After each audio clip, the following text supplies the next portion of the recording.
Hello, hi. We are continuing the little lamb model. Welcome on in, guys. I'm going to be honest, while setting it up, I started messing around with it, tweaking it here and there. Then I'm like, no, I must save the art for the stream. This is like 15 minutes. Yeah, like 15 minutes ago. But hi, welcome on in.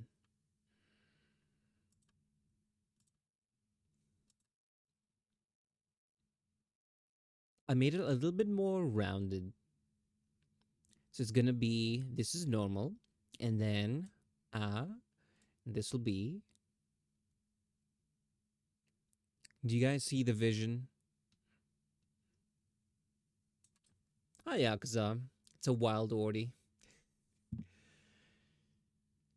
I made it to Melania Elden Ring. You know what I just remembered? You know who? If I remember correctly, I think Brandon Sanderson actually did a stream of Elden Ring. So if you want a reason to read his books that are not his books, Akaza, that might help.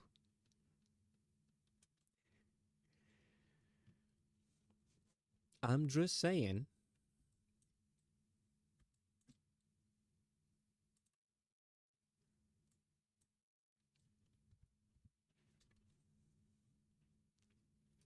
But how have you guys been?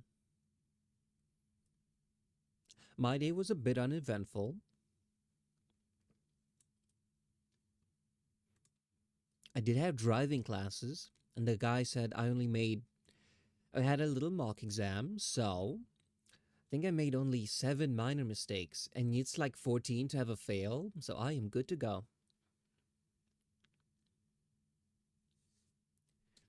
Staring at you with my Crocs. Hi, Hotjack. But was he good at Elden Ring? He's a fantasy author. He's like a huge fan of these things. So maybe.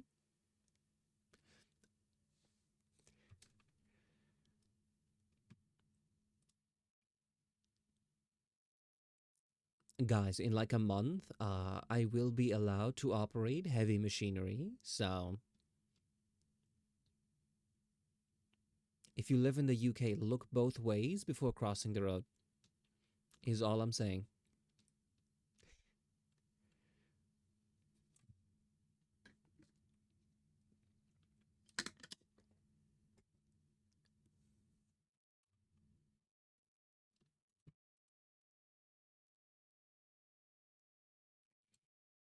I'm always watching. And I've not seen Monsters Inc. in ages. I've actually not watched any of the sequels. I watched the OG movie and like that was it. I know the others exist. It's just I haven't thought about them.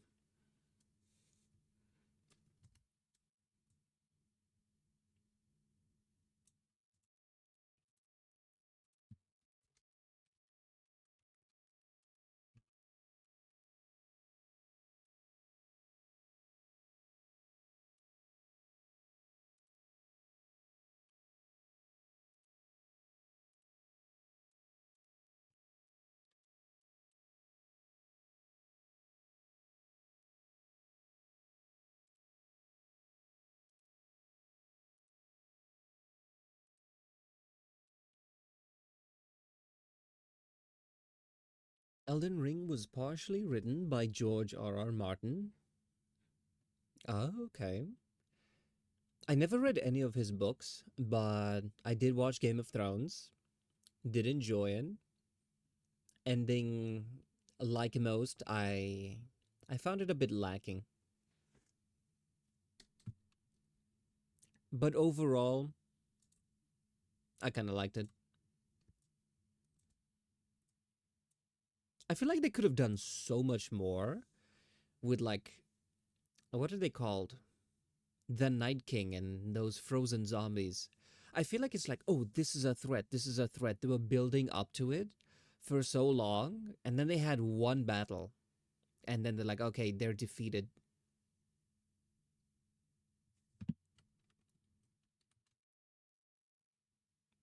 Disappointing.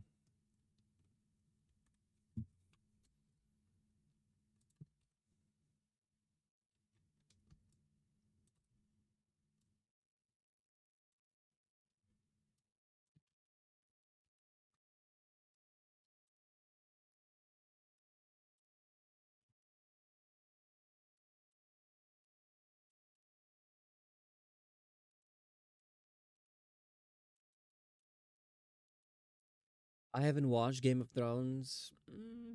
I'd still say it's worth watching. It really started off strong.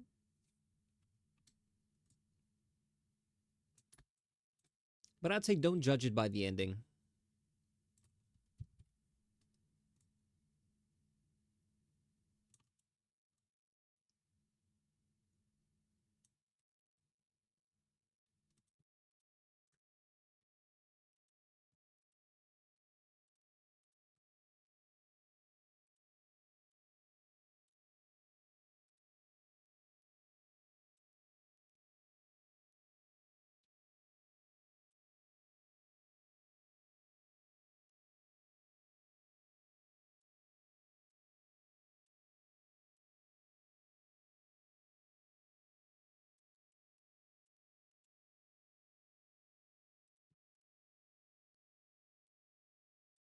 You know what I realized earlier today?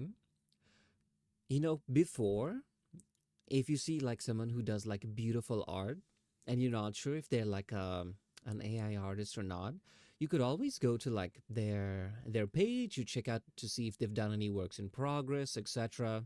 Little speed paints or literally anything. That used to be the way that you could tell until I discovered today that there's actually software where you just put an image and then it generates a video of a, in quotes, speed painting. So you can just be like, hey guys, I made this. It's real. See, this is the progress. This is it coming to life. So it's getting harder and harder to tell. Hmm. Do you know what this reminds me of? Do you guys remember that trend where people would make everything out of cake? And then you just see a perfectly normal looking object, maybe a stapler, maybe a coffee machine. Someone takes a knife to it and then starts cutting it, and then you realize it's cake. Yeah, I feel like that's what we're devolving into. Nothing is real.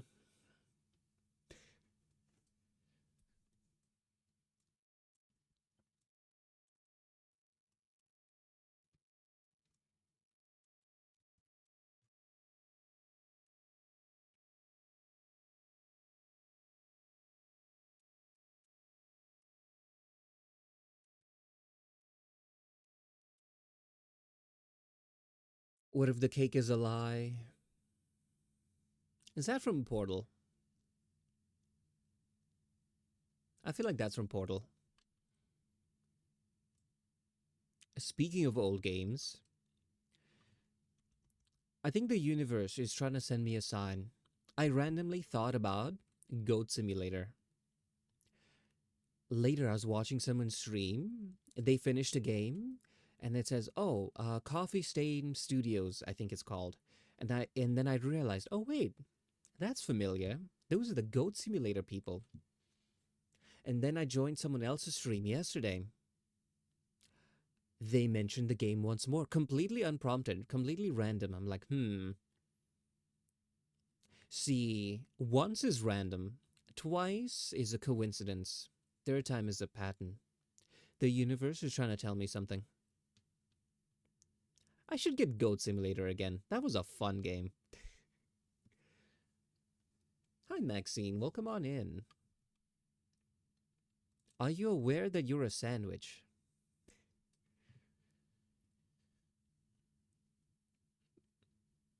The Lego movie is 11 years old? I refuse to believe that. So I made myself a sandwich. You know what? I respect your decision.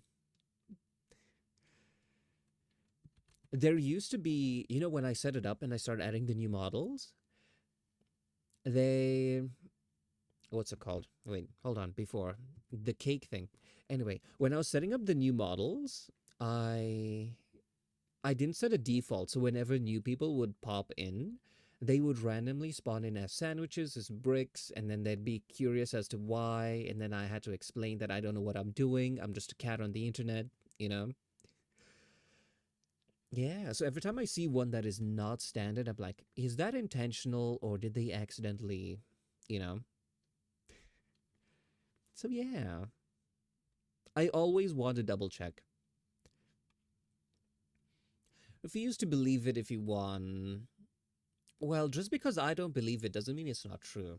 We can be delusional, okay? We're not that old.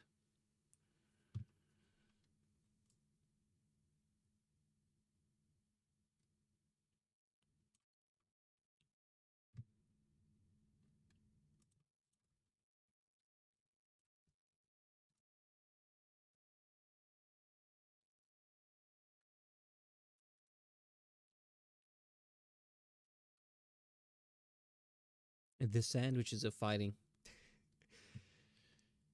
Hmm.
I think this is everything.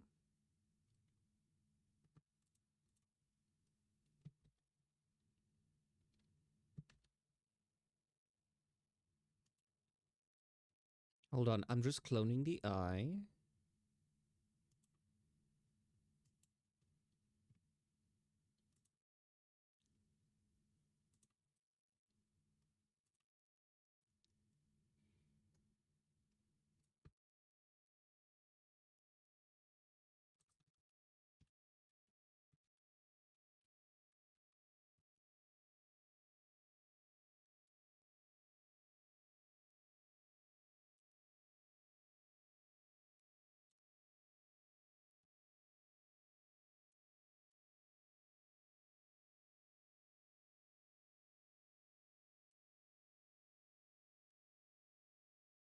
Ori, Maxine won't fight me. Well, you can respect their decision to decline the duel.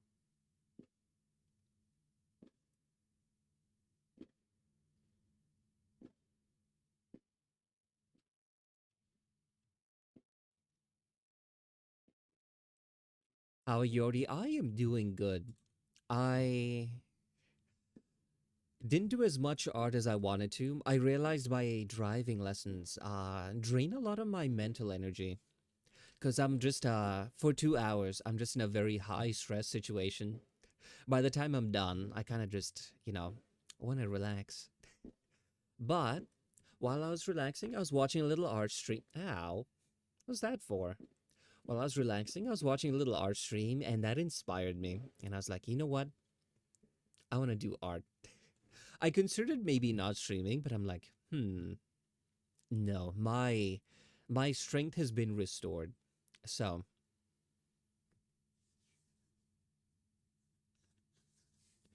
and you flinch, you wake up a bit. Yeah, nothing wakes you up in the morning quite like a brick to the face. Or help you fall asleep, depending on your situation.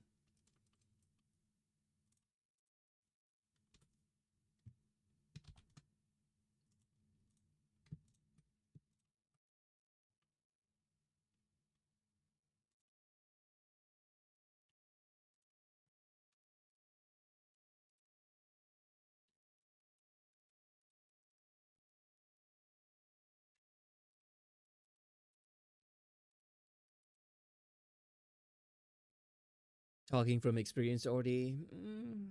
Well, sometimes, okay, whenever any of my friends, I am a very lame cat. Whenever any of my friends always say that, oh, I can't fall asleep, I'm like, hey, I have a frying pan. If you need me, just ask. Every single time. Never gets old. At least not to me.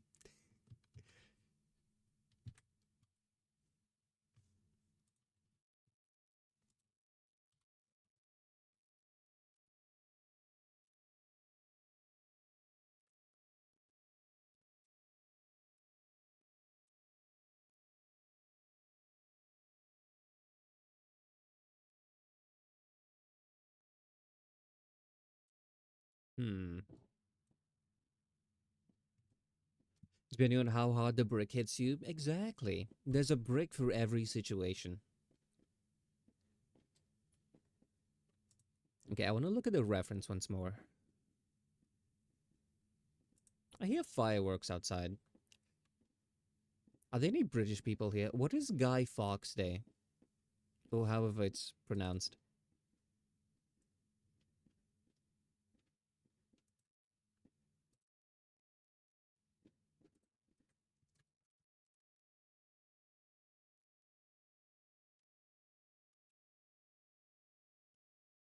Watch V for Vendetta? Would you believe me if I said I've been meaning to for years? I just haven't.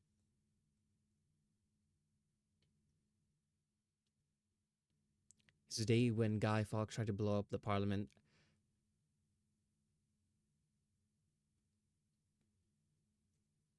Hmm. I don't think the British government will celebrate a movie.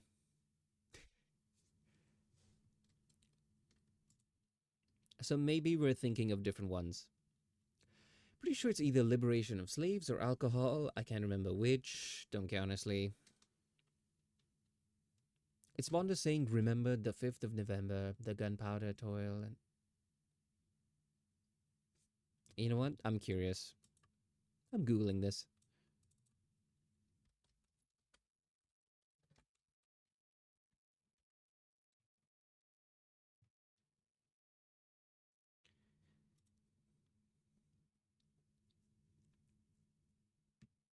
Remember me. Oh, sorry. I only saw it once. Remember the 5th of November, the gunpowder toil and plot. Guy Fawkes Day, also known as Bonfire Night, is an annual commemoration on November 5th that remembers the failed gunpowder plot of 1605. To this day, Guy Fawkes and the other Catholic conspirators attempted to blow up the Houses of Parliament. Oh, wait, that's real? When you said some guy tried to blow up Parliament, I thought that was the plot of the movie. Oh, okay.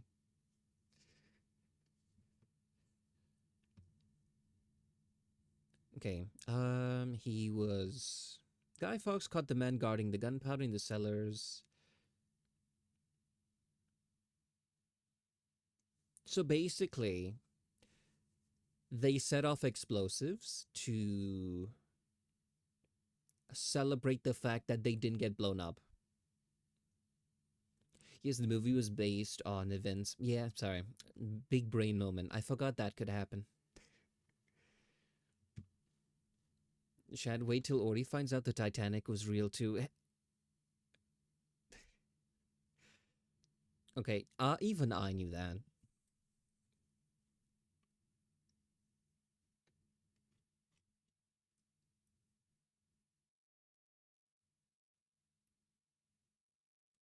I remember seeing the name. It was mentioned in this very old book that I read like as a child. It was one of my grandfather's stories.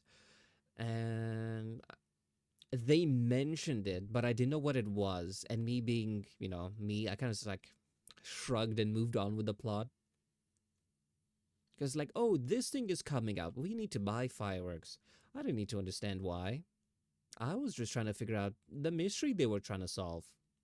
I can't remember what the book was, but it's one of those a very old that old-timey bunch of kids hanging around. They form a club and then they play detective and accidentally end up solving a real crime, you know?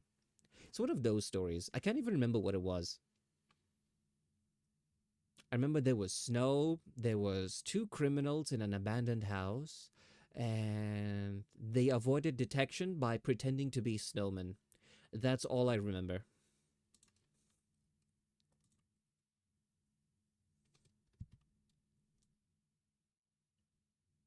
I think that looks better.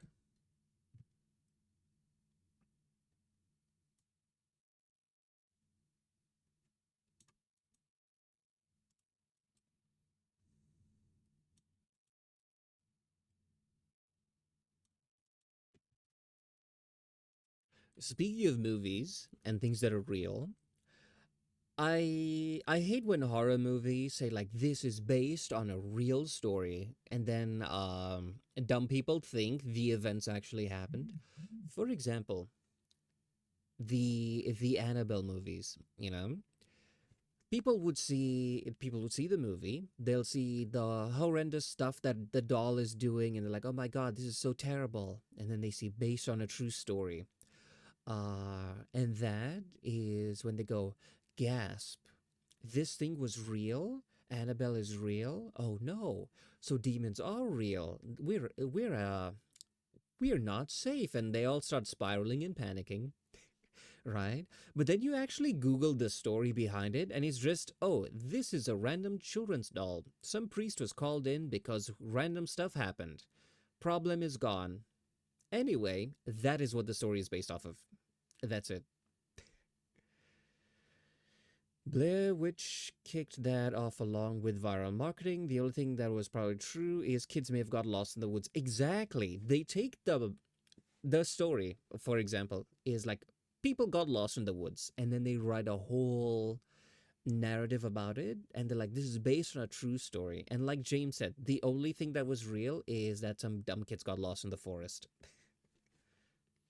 But some people don't understand that. They think the plot of the movie is exactly how the real story played out.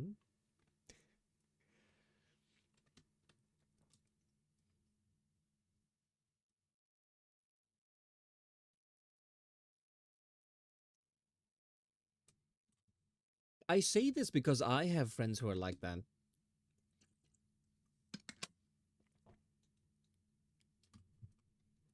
Guys, I think I need smarter friends. I have one friend who she had run herself a hot bath, and she closed all of the windows and she locked the bathroom door, and the bath was a little too hot and she stayed in there too long, so she got all dizzy, she couldn't walk, you know, classic symptoms of overheating. Now this is one of those astrology girls, and she was like, but it was a full moon and I never lock the door whenever I take like a hot bath, and I never stay in that long. It's a sign. I'm like, yeah, it's a sign that you took a hot bath on a full moon. That's like about it. It's a coincidence. And they're like, no, it has to mean something. It's like, it was a coincidence, sure. But so many coincidences all lining up, I don't buy in.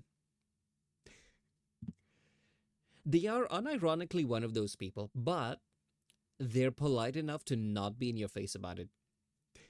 They're the kind who they would believe that stuff, but unless you ask them, you would probably never know. If I ever make a horror movie, I'm gonna say based on real events only because one person showered. Because showering is a real event. Exactly. That's basically it. The crystals must not have been calibrated. You never know. Although, I am skeptical, but not the kind of person who would flat out point and say, like, that definitely not real, does not exist. I am smart, I am genius, I know everything, you know? I am the kind of person who'd be like 99.99999% of stories probably nonsense. But is the chance that any of them are real? Who knows? I'm one of those who believe that magic is just science people don't understand, you know? Like, for example, there was one case of a haunted building, and you'd have like 50 people across the entire building swearing up and down like they feel an evil presence, they've seen ghosts and everything like that, right? Like, you have witness testimony from like dozens upon dozens upon dozens of people. So it must be real. Investigation was done. What they discovered was throughout the building there are like fans which vibrate at like a certain frequency, which gives humans, I think, like headaches, sense of unease, and creates a whole bunch of like effects, you know, purely because of the vibration of the fan. It, I don't know, it hit the body in like a very specific way, kind of like what is it, infrasound? It makes humans all weird, you know. They start feeling odd and uneasy even though they can't hear anything. So yeah, that was basically what was happening. So, logical explanation. So, but already gullible friends like that are perfect to take ghost hunting. You're not scared and you get all the entertainment from them. True, but then they'll probably start screaming and then, yeah. I don't like loud noises. Besides, I don't want to be that one person who goes, oh, don't worry, this is fake, and then we accidentally stumble upon a real haunted house and then I die. The chances are small, but I'm not going to take that risk. There are sonic weapons that are illegal in the Geneva suggested. Hmm. They are thunder spells in D&D, but can druids use them? Because I don't think that's on my list.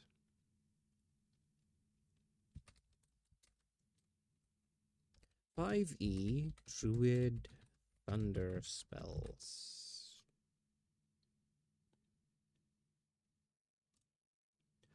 Okay, we have Thunderwave. I'll equip that one and use it next time. You know, we're supposed to have our session tomorrow, but a couple people were busy. This is the third session in a row where I'm supposed to be a player and it didn't work out. The universe just does not want me to shed my forever DM chains. Cries. But it's okay.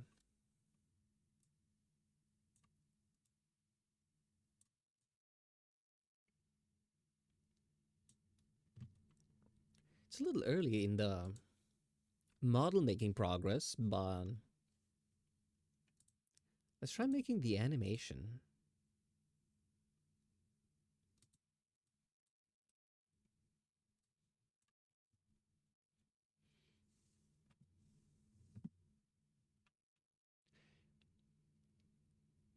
So you're saying I shouldn't put stuff like that in my house? If you have sonic weapons,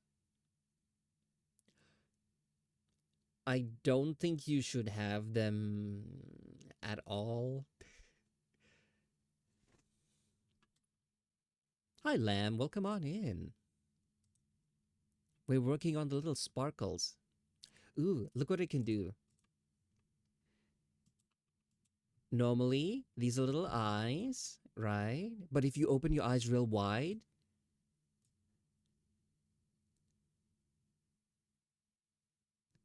of course, I will animate it. But for now, this is what it look like. I saw it in the reference and I'm like, I can make that a toggle. And then I'm like, no, I can go a step further. I can make that tracked via face. No need to push pathetic buttons. You can just open your eyes and the model will take care of the rest.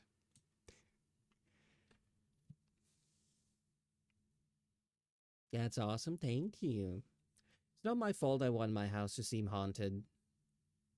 You actually don't need sonic weapons. You just need like a really old, shitty industrial fan and just make it slightly off balance. So, yeah.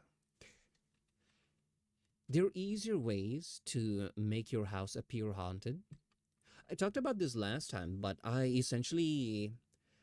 built like my own smart home system using Arduino and all sorts of like really shitty electronics, and I connected it to my phone, and I had a very superstitious housemate at the time. This is back when I was in uni. So I would just be talking to him randomly, and then behind my back, I'm just like flicking the lights on and off, and he would get like so freaked out. There was a time he thought I was possessed. Because I am someone who, okay, story time. I'm someone who walks very quickly. If you didn't know any better, you'd think I'm sprinting to catch a bus. But that's just my default walking speed. Now, one time, the apartment I stayed at was right next to a mall. So I needed to go get groceries and I wanted to quickly run in, grab something, and then quickly run back home. So I entered the mall dressed as this superstitious housemaid is leaving and he's on his way back. He was doing some shopping and he walks kind of slowly, okay? Now he sees me. I say hi. Just tell him, small talk. Oh, yeah, I'm just going to grab a couple things. See you back at home. And then we part ways. I run in, buy a couple stuff, and I head home. Now, the thing is, I managed to get home before him. So imagine you're walking home, you see your housemate out in the wild, and he's heading away from the house. And then you return home, you enter the kitchen, and you see him already there. So yeah, I didn't realize he was freaked out at the time, but he told me this later. So I just go home, I'm back in the kitchen, and then he walks in to put his groceries away, and then he sees me and he kind of just freezes and he's like, and I'm like, hey man, what's up? And then he looks at me and he's like, didn't I just see you at the mall? I'm like, yeah. And then he gives me like this look. He's like, and then he looks down at my feet and then back up at me, and he's like, okay. And then he shuffled off. Now, the reason he looked at my feet was, I think, like in his culture, people who are possessed, right?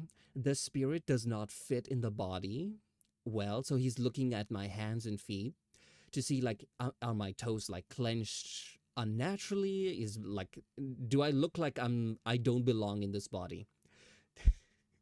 So yeah, that and the fact that I started messing with the lighting in the house, yeah, he thought something was off. But don't worry. Eventually, he realized that yeah, I'm just a weird cat. I'm just a weird cat, and I had a lot of time on my hands to mess with the wiring in the house. Best story time, yeah. Well, one of my favorite stories of my uni days. I go back to already talking about feet. Feet were part of the story, not the plot. When and if I own a house, I want to install invisible speaker in the wall, play ghost sounds and stuff like that. That's 100% why I want a smart home. You don't actually have to own it. A lot of these things, well, if you buy the official stuff, the off the shelf things, they're usually made to kind of just be slotted into, you know, any old socket. Like smart light bulbs, you can just fit them into any light bulb socket, really. So long as it's the correct size, yeah, I wouldn't worry too much about it.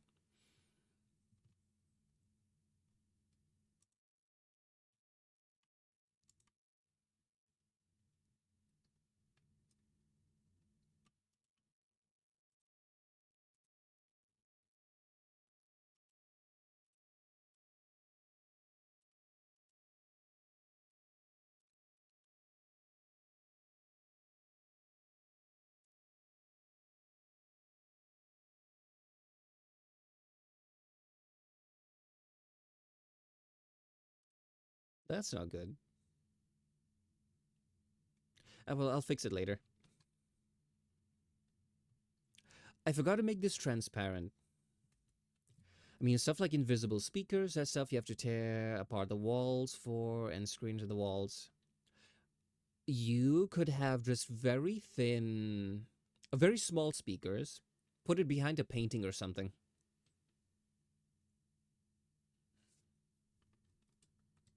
Okay, I need to look at the reference. Where's this thing?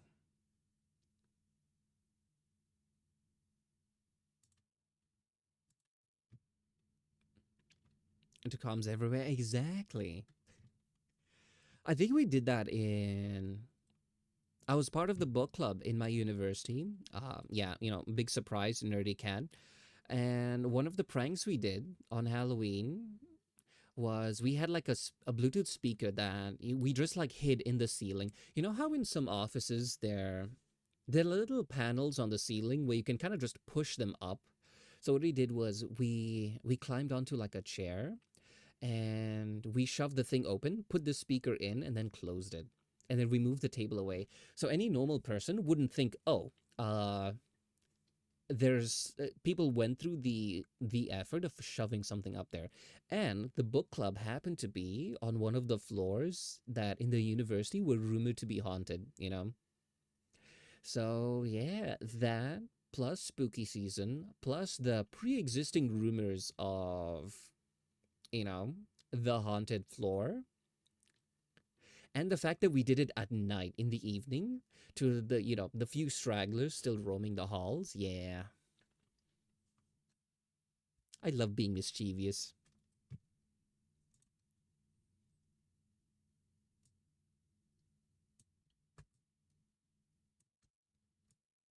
I need an evil emote.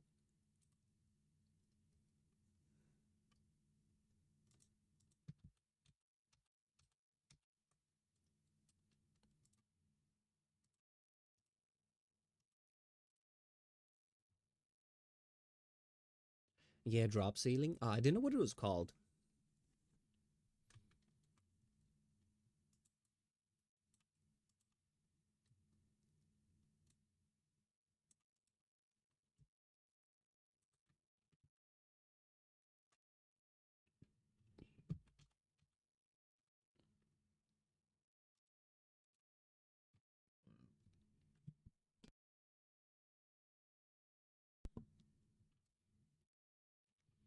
Plus, I want proper in ceiling speakers anyway. I just want to have the whole house audio. So if I'm doing that, might as well do proper invisible speakers. Hey, if you're willing to invest, sure.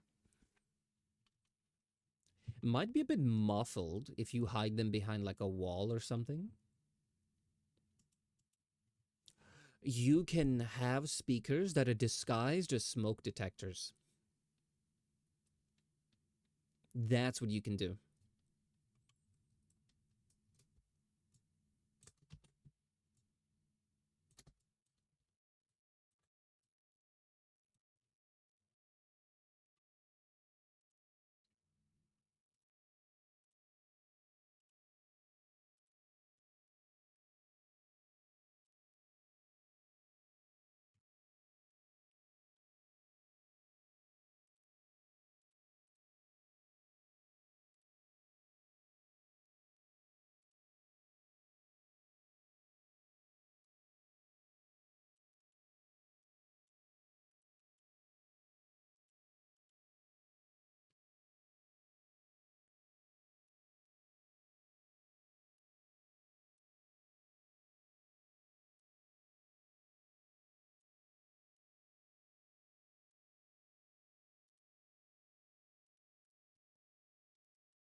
Hang on.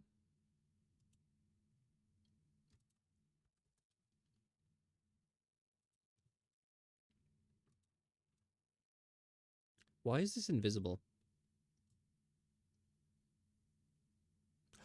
I'm sorry, I'm dumb. It's not invisible. It's behind it. Okay, okay. Whoopsie.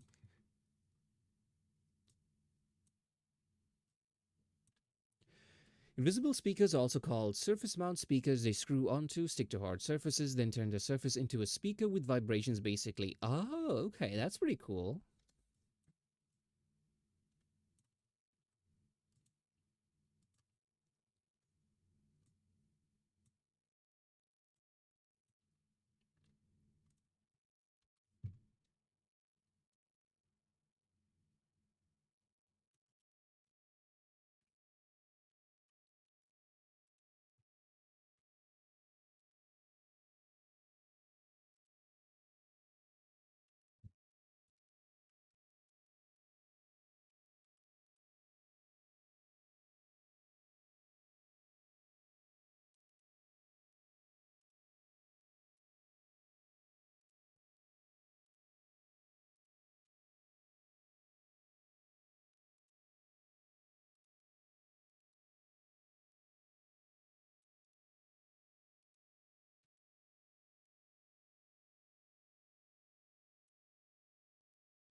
I don't think I would actually want like an entire house audio system. I'm the kind who just walks around with like a wireless earbuds. So everywhere I go, I have like the good quality sound and I'm not bothering anyone.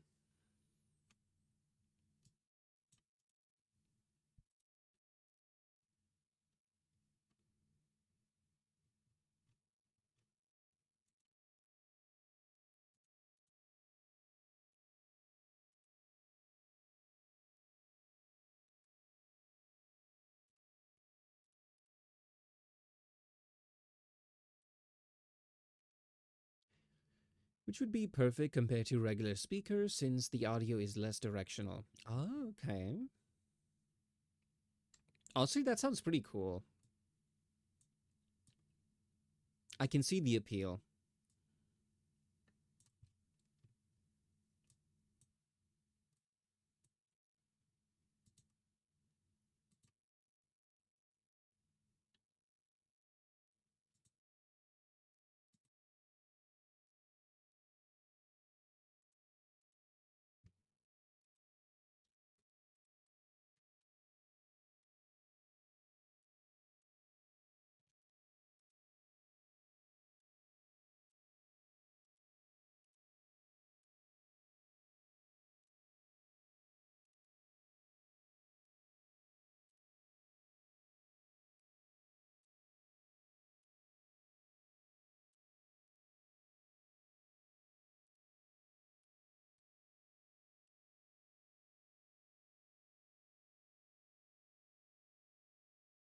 That was too symmetrical. So the entire wall is a speaker rather than a spot behind the painting. Ooh, it makes it even harder to find. And then it sounds like it's coming from the walls. Yeah. You know what? That's a genius idea.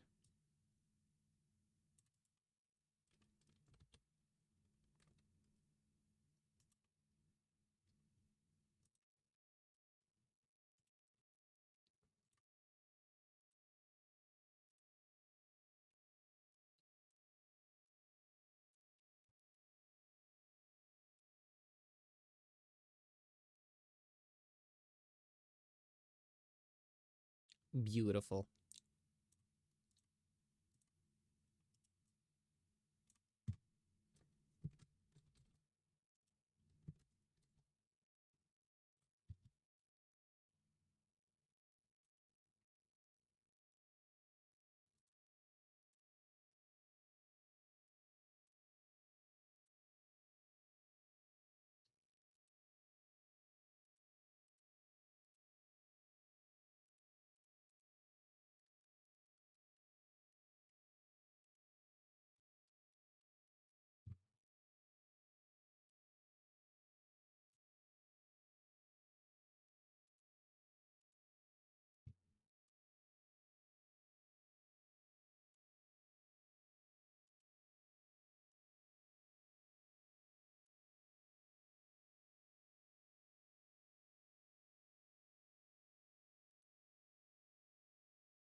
No, that's too slow.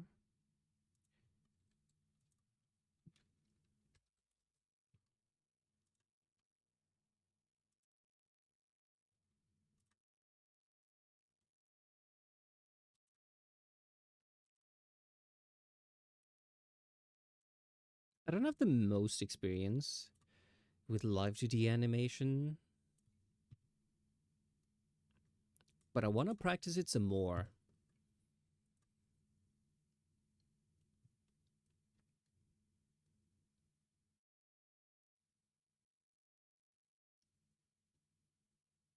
What do you guys think? Is it fast enough or should be faster?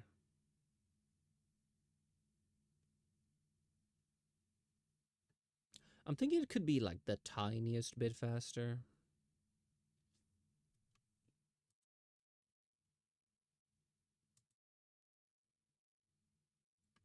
Hmm, maybe a tiny bit.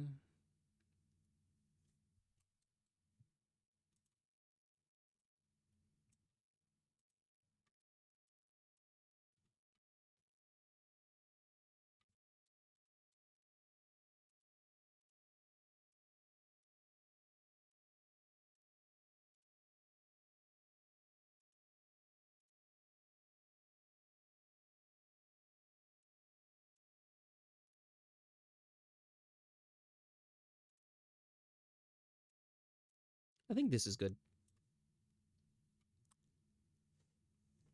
He's so adorable.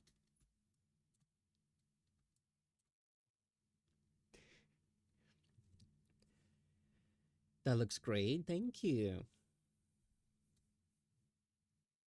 Smart RGB bulbs to make the lights flicker, even turn red. If they turn red, I feel like that feels a bit too scripted, you know? Horror movies, they always flicker. Starting to sound like a bad person wanting to scare the piss out of family and friends. Hey, nothing wrong with a little bit of fun. Unless it's to 80-year-old grandma who has a heart condition. Maybe then should reconsider. Other friends and family, fair game.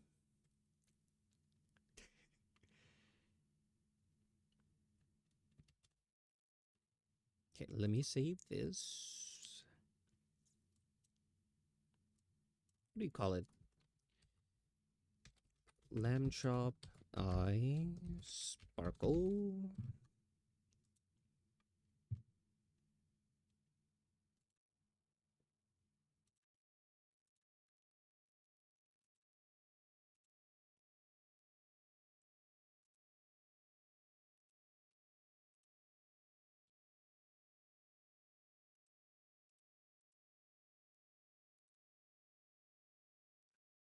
Wait, sorry.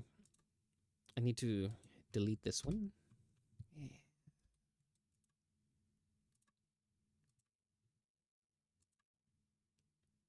Now, this is it normally.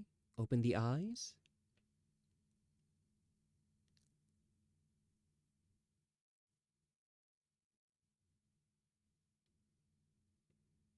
Feels a bit janky. Hold on, I know what to do. Don't give me ideas. My grandfather is a bad person, lol.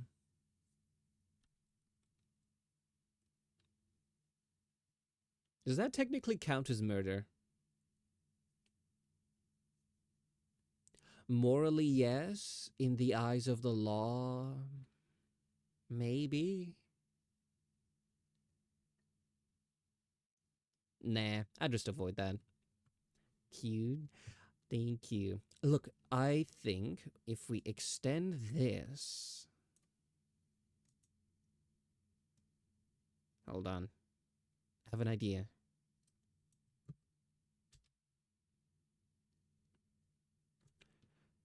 No, wait. If we extend all of them.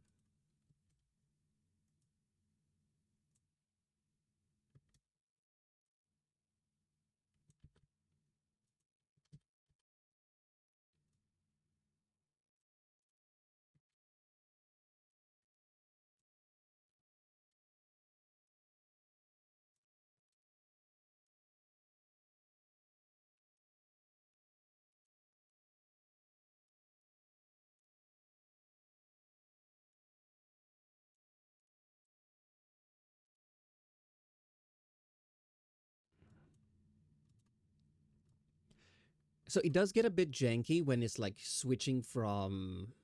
When it kind of loops, right? So if we do this, hopefully.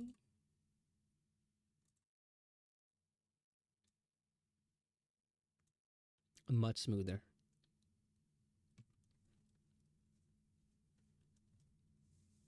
Scared to death, literally? Exactly. I don't know what the legal implications are, so let us not find out. Yeah, obviously joking. Twitch and the police, I'm joking. Exactly. I always say it here. Guys, don't do crime. And if you do, make no mention of me.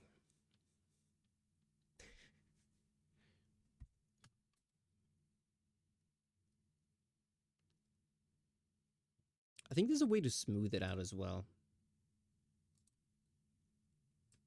Hold on, there was a button for this.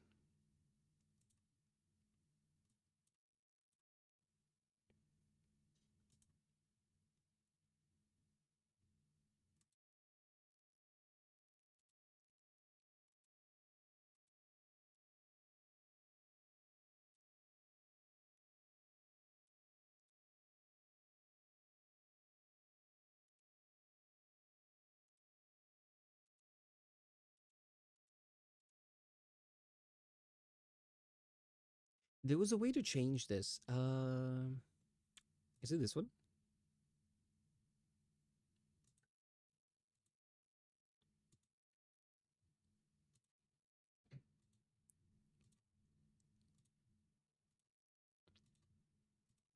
Okay, so it's very. That's weird.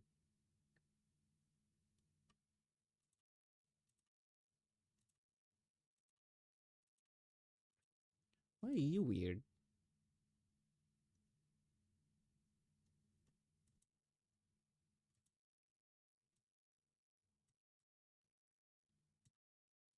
Hmm,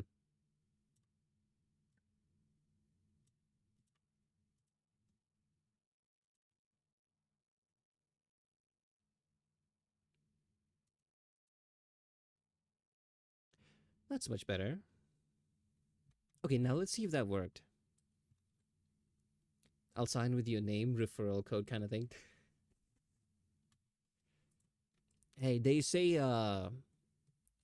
all publicity is good publicity, so I don't know.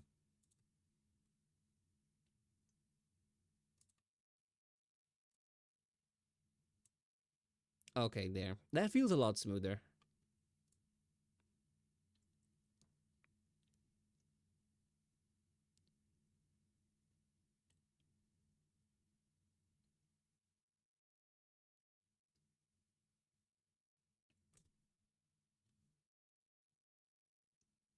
The middle eye could be wider.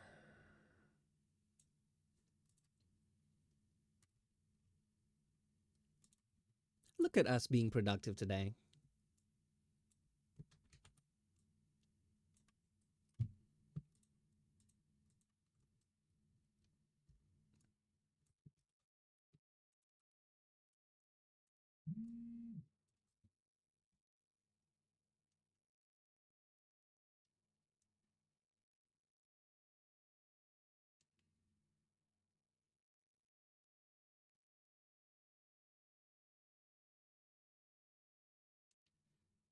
Sorry about that.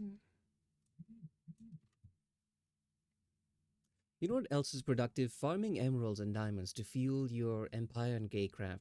Yeah, I think they wanted to like close down the server, because there are not too many active people on it, which is completely understandable. I'm glad I was able to build Horny Jail before then and throw Feather in there. So, my mission has been accomplished.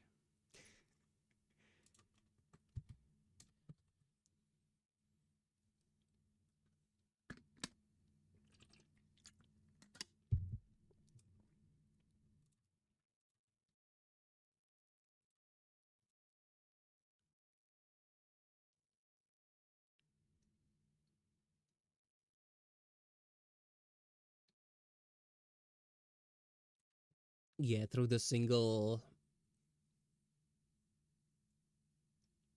Are we talking about the same Feather?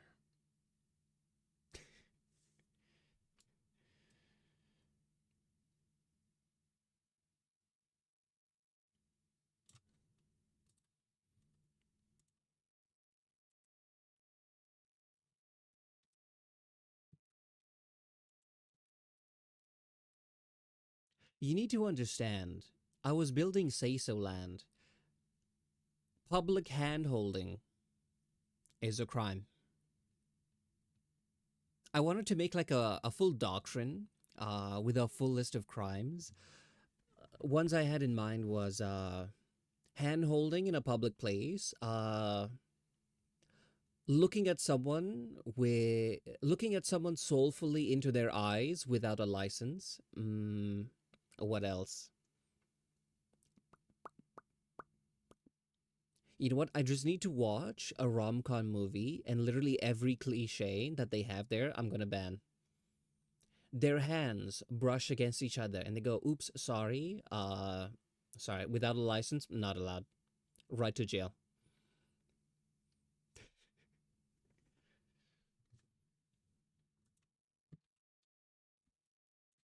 It's okay. I'll build it in the next server. It won't be made out of diamonds and emeralds because I don't think they want the create mod because that caused a bit of problems for some people. But yeah, we'll build it out of cobblestone because we're cheap and poor.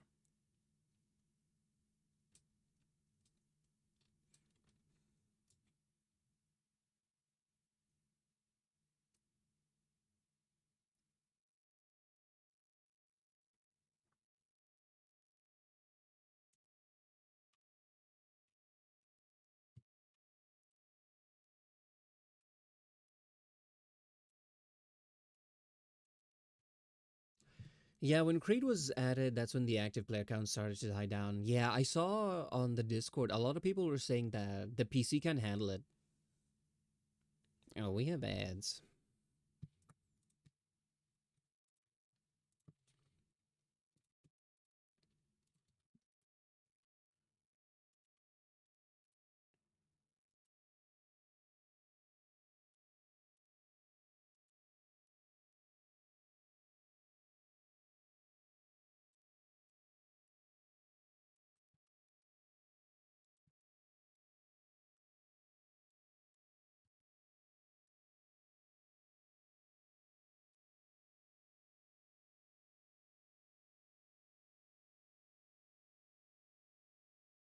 Okay, it's looking good.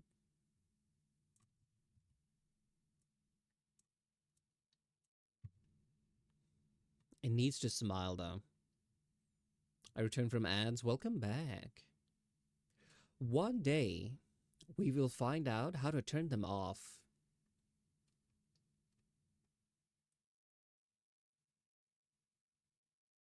But hey, if there are ads, I make like 50 cents a stream.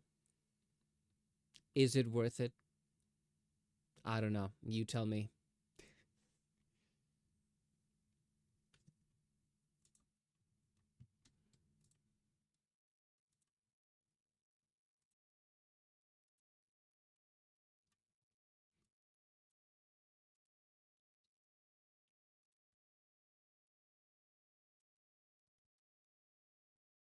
Good morning, Ordi and Chad. How's everyone's days been going so far? So far, so good. Productive art day. Doing well in my driving classes. No one has died yet, so instructor can't complain. There is no 200 car pileup in the UK. So, all in all, pretty good. How have you been? Well, come on in.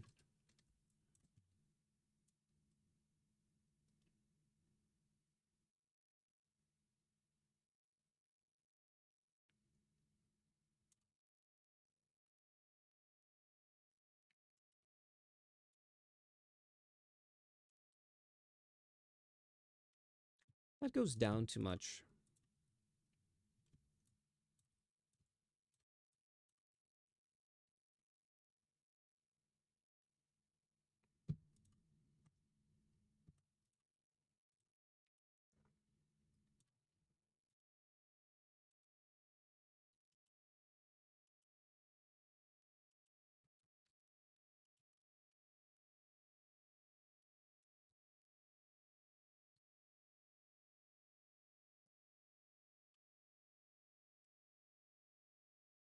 I literally just woke up. It's 1 p.m. I could never. I'm an early bird. Me waking up late in quotes is 9 p.m. I'm usually up at like 6, 7, you know?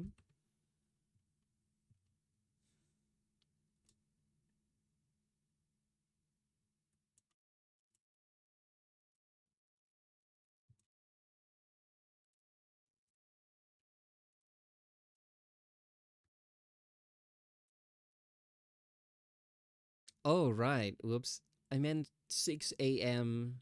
or 7 a.m. To this day, I've not had anyone explain that joke, if you want to call it that.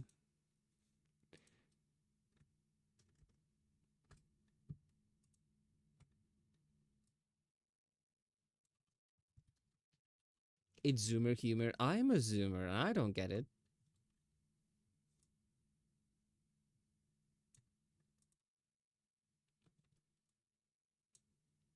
Oh, crap.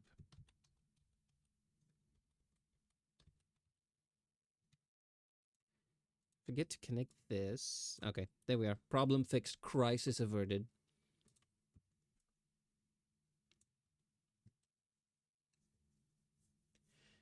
I've been given three meanings and I forgot all of them.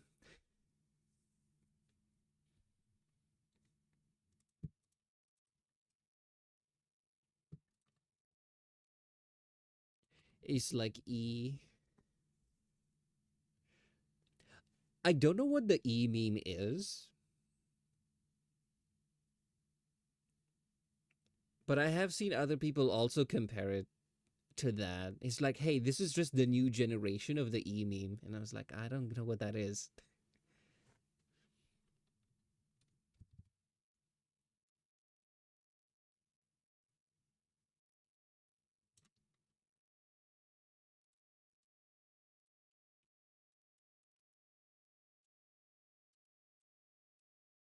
You know how to make any joke unfunny?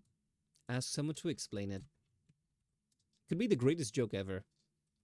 That kills it faster than anything. You want to bother someone, right? When they tell a joke, just look at them deadpan in the face like, I don't get it. And then they'll try to explain to you why it's funny. And then the more they explain, the less funny it appears. And then you don't even say anything. You just look at them like, you know? Uh, it's evil, but I think that's funny.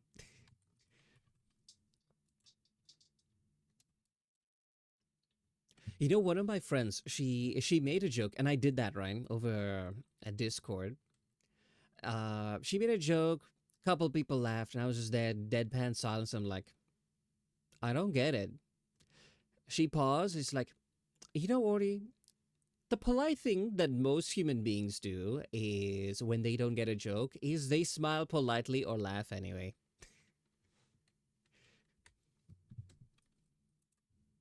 I could never.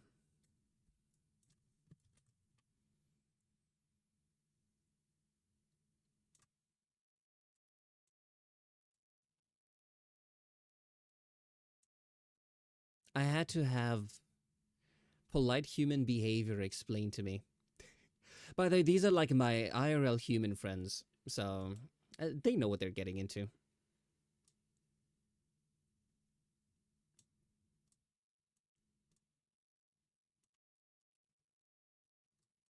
Crap, I messed up this eye.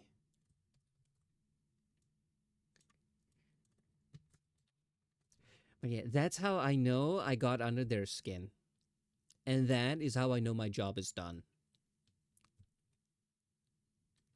I'm a very cheeky and mischievous person. To my human IRL friends. I don't think I could ever do that to people I don't know too well because it's very, very easy for it to be taken the wrong way. And I like to play a bit cautious.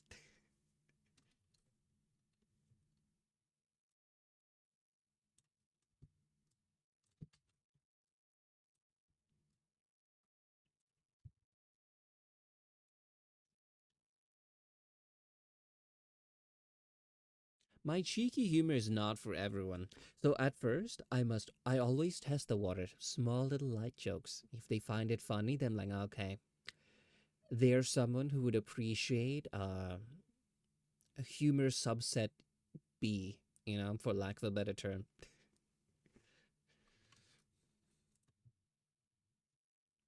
You can mix up the different humors with the different friend groups. It just doesn't work.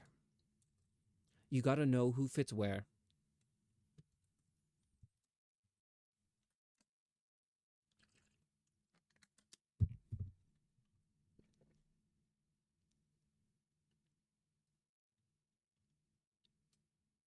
I should give them a call. These were the friends that I play Pummel Party with. Honestly, super fun game. If you have chaotic people, it is beautiful. I saw the ad, I saw the trailer, right? This friend was pitching it to me, and she was like, "It's a beautiful game. It's so fun. It's this, this, this." And then I started looking at how the game is played and like the trailer and stuff on Steam, and I was like, I don't know. I don't think I'd like it. And I don't want to waste, my money on it. And then one of them is like, no, you have to play with us. I'm even going to buy it from you. I was like, now I can't say no. So we started playing it. It was basically like a Monopoly. Now, the thing that made it fun for me is in that game, it's like a board game, but you unlock like weapons and you can like fight people next to you. So what I would always do is every single turn, I would roll and I'd appear next to someone. I'd pull out a gun or bomb or whatever weapon we unlocked, and I'd get like, you know, I don't fight people who I have an alliance with. Points a gun at them. Do we have an alliance? And then I go, yeah, yeah, of course, of course. You don't shoot me, I don't shoot you. I'm like, okay, wonderful. And then we move on. There was peace. I do that again and again and again with every single person in the game until no one fights me. They all fight each other. Now, weapons are limited. So they use up all their power ups fighting each other until by the time they realize, wait a minute, Ordi is in the lead. We shouldn't. We should break all our alliances with him and turn against him. And I go, of course, I completely understand. Uh, who wants to break their alliance first? I have a lot of weapons and I'm itching to use all of them. And then suddenly, no one wanted to do it. I didn't win the game. I was close, but it was super fun when you do lots of dumb shit like that. Right, I don't care if my post gets 400 views. I care that no one is answering my question. Yeah, I absolutely hate that they do that now. Before, I used to appreciate the notifs that say, "Oh, your thing has like 1,000 upvotes and whatever." That was important because then you know, oh, this posted well. I don't care about views. Apps are doing that. They start making notifications when there's nothing to be notified because they want the people who have nothing going on in that app to feel like there's something there so that they click on it, they go back to it, and I hate that more than anything. My attention is a finite resource. I hate when things kind of nip at it for no reason. So yeah, I've uninstalled apps for doing that. There's some which are important. I think like Uber, I just throw them in the app freezer or do force stop so that I don't get notifs unless I'm using it. That grinds my gears.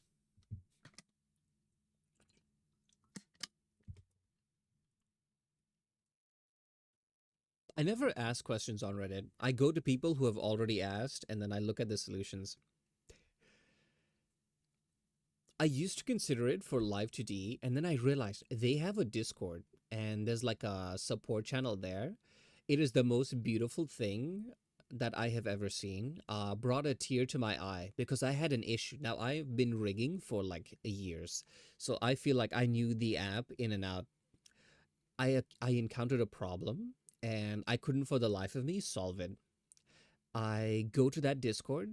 I ask in the channel, the help channel, I'm like, hey, this is my problem. Include like a ton of screenshots and explain every detail that I think is relevant about like how to solve the problem. And I'm like, I've been at this for like an hour. I can't figure it out.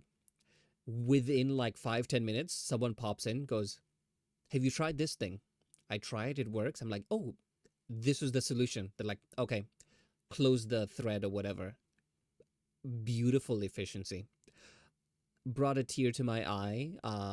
If I had this years ago, I probably would have been a much better rigger by now, is all I'm saying. It's super useful because it's always these like small, tiny things. I've said this before, I'll say it again. When it comes to live 2D rigging, getting familiar with the software is like the biggest hurdle to overcome. If you encounter a problem and you can't fix it, and you can't even Google it because you don't know what the problem is or how to describe it, best thing you can do is record a video and throw it on Reddit and be like, hey guys, this is happening. Why? And hope someone explains. But yeah, that Discord, beautiful. I think it's the official Live 2D Discord. So if anyone is a rigger and you don't want to ask like me directly, that Discord is a great place to be.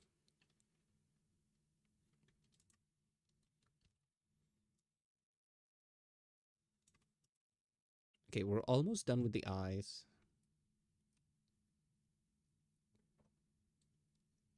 kind of hungry.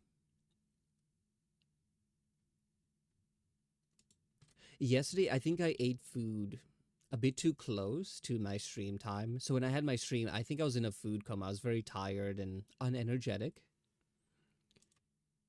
So today I'm like, let me not eat before stream. I might have the opposite problem. I had some candy here, but I finished it all. Do you think my cat would mind if I ate some of her tuna? I have like her little cat treats here.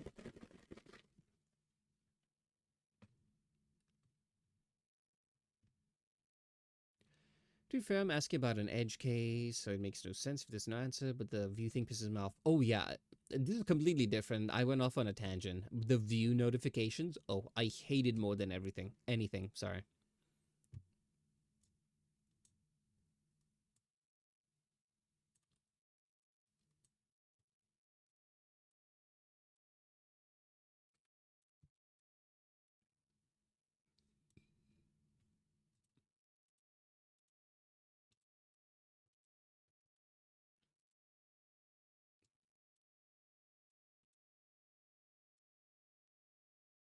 Here in our stream, I go off on many tangents. We have one topic.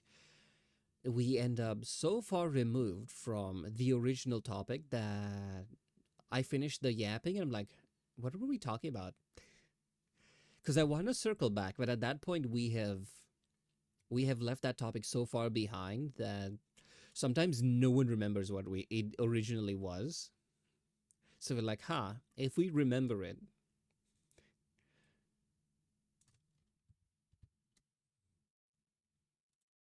yaps are entertaining and welcome. Well, I'm glad you think so.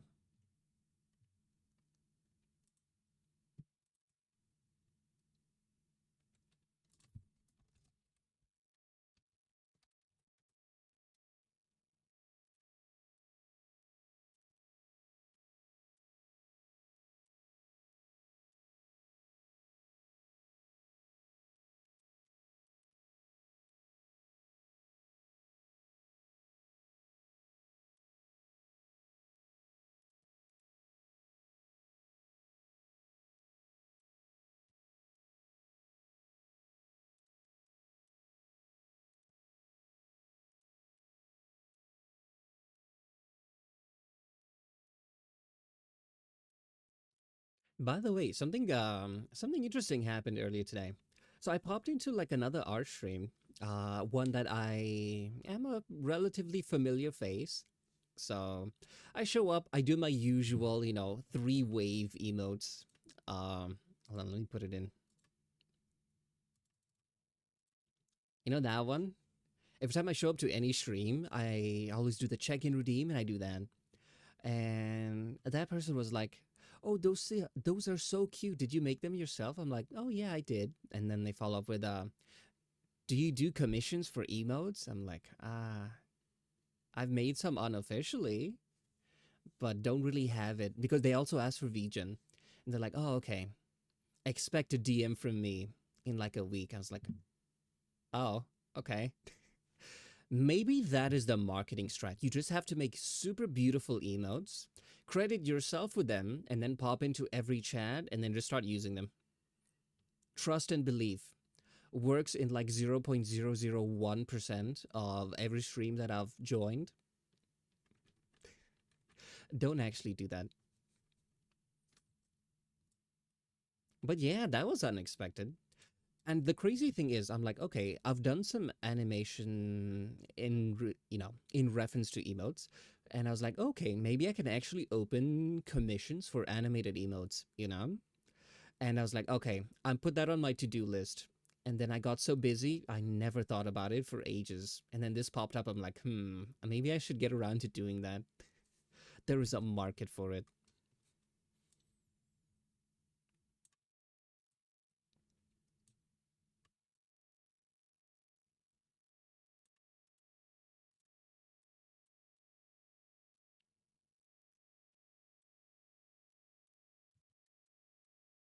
I don't know how I feel about just doing emotes. Because in terms of profitability, completely removing the passion of art, right? I don't think they're very profitable for me. Mm, because I'm not like the best artist. I'm more of a rigger. So even though I rig incredibly fast, drawing takes like a lot of time. And when you're commissioned as an artist, basically what you're being paid for is not really the art, you're being paid for your time and your skill. So yeah, I did think about it previously, but I'm like, for static emotes, maybe not. Animated emotes, I could charge a little high and make like super, super nice ones. They might be worth my time. But I don't know. I feel like if it's just like for fun, silly little things, or maybe someone I am familiar with asks, like I don't mind doing it, mostly just like for fun. But the thing about commissions is sometimes, how would you say this? When it comes to commissions, there's like the expectation of like time and quality. So there's like a bit of pressure. And if it's maybe a design that you are not too fond of, it's kind of hard to be passionate about it. It's very, very rare. But I think there's like a couple models in like when I was just starting out that I'm like, I don't think I like this design. And I talked to like the client. I'm like, hey, do you think it'll be nicer if we did X, Y, and Z? And they're like, nope, I want it exactly this way. And I'm like, okay, you know, it's very, very rare. Most people, if you make like the design, be like, oh, what if we did this thing? They're like, oh my god, that is amazing.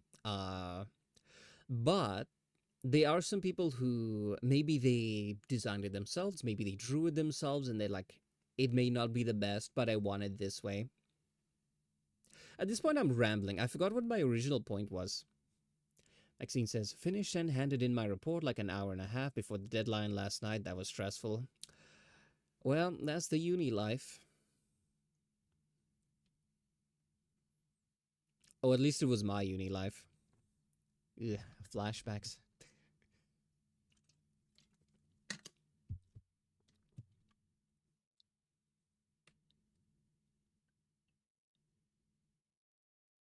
But yeah, I think I want to. Maybe one day I'll sit down, make a proper service thing for emotes, and yeah. Not uni, polytechnics like uni, but better and cheaper. Honestly, understandable. I I have not used my degree. Crazy expensive. Uh was in like, a super nerdy tech STEM field. Now I'm just a silly cat on the internet who draws silly little goobers. You never know where life's gonna take you.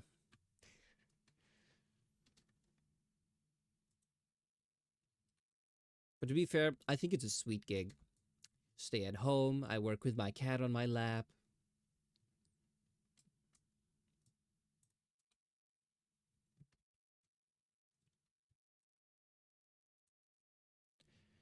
Every uni person, be it teacher, student agrees Polytechnic is better, but uni has more certifications, so it's not a choice for most. Honestly, whatever works for you. I do see like lately a lot more people are advocating for is uni really worth it?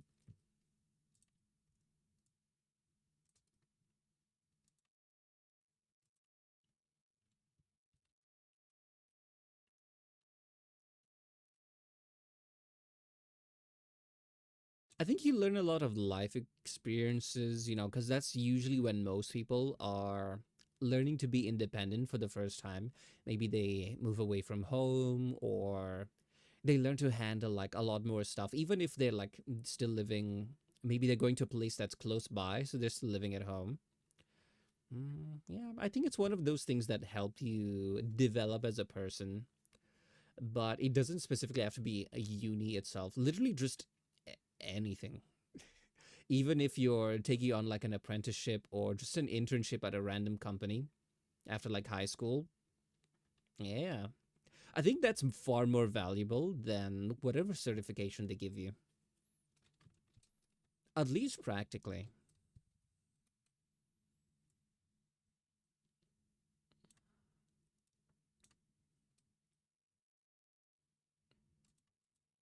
But then again, I'm just a cat on the internet, so what do I know?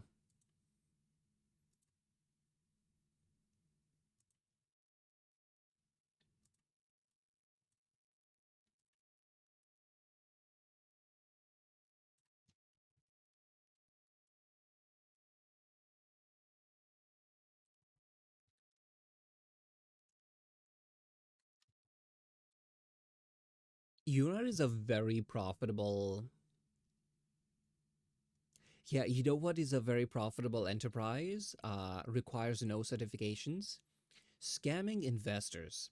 All you need to do is start a company, throw in the word AI and app, and people will throw money at you. Trust and believe.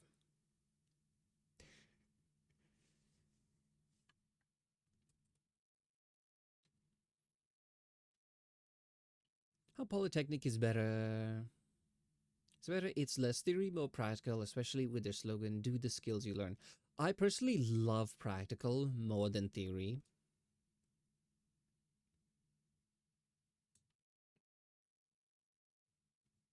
but that's just how I learn. Because, like, I can be given all of the lectures, all of the theory. It'll make no sense. I'll pass every test, every question, flawless grades. I will have no idea what I'm doing. Like, I'll know how to do the math, but I won't know what the math is for. That is until I start applying the stuff practically.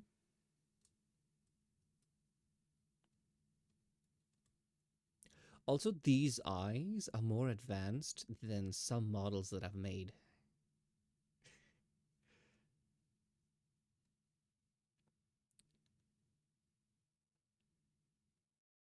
Hi, Voids, welcome on in.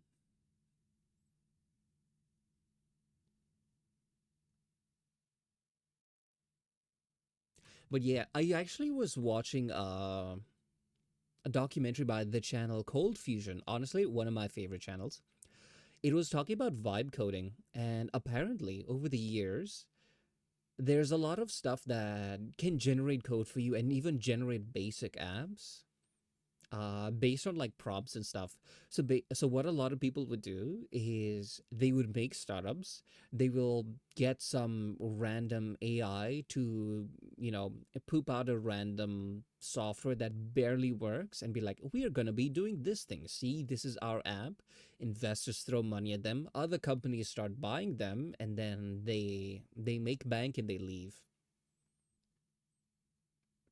I was like, damn. I wish I had looser morals, but it's okay. We do what we can.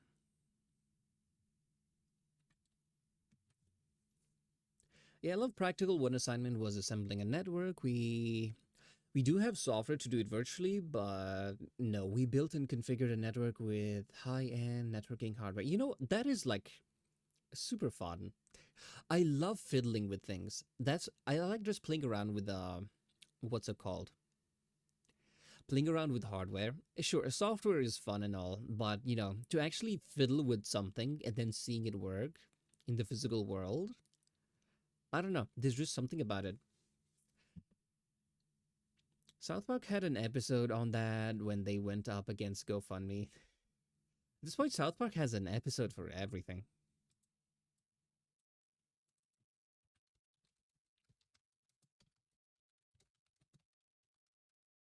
South Park GoFundMe episode. Go fund yourself. Do you know the South Park game? There's a. They had their title. It was called The Fractured But Whole. I saw people playing it for like the longest time, and it took me an embarrassingly long amount of time to realize what the pun they were going for. Plot. Stan, Kyle, Cartman, Kenny, and Butters decide to leave school and get rich quick by creating a startup company through crowdfunding, but have a hard time getting a name that's not already taken.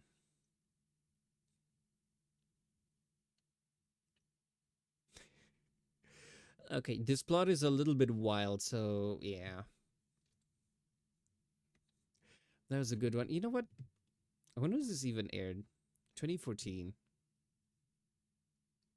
What episode is this? Season 18, episode 1. I feel like I should just leave South Park as my retirement plan. Sorry, retirement hobby. Just binge watching everything. Because at that point, I'll have nothing but time, so might as well.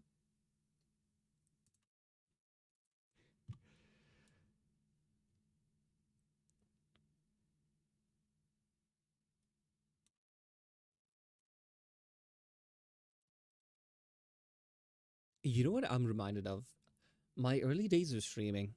Because that was when I would have like a light breakfast, and then I'd get hungry midstream, and I'd always have snacks next to me. I'm missing those days right now. I want something to munch on.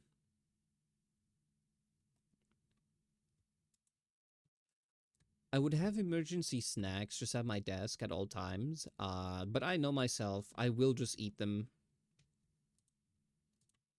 mostly out of boredom.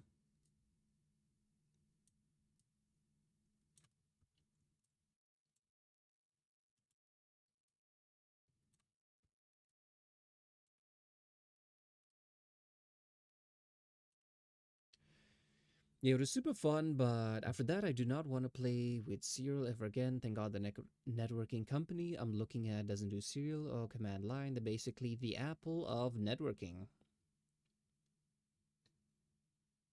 Well, that works out for you. A lot of the times when it comes to like studying things, at least for my courses, like they teach you the absolute bare basics, how to do it from scratch. And then once you know how to do it, they're like, oh yeah, there's a software that does it for you anyway. But it's important that you know how to do it on your own.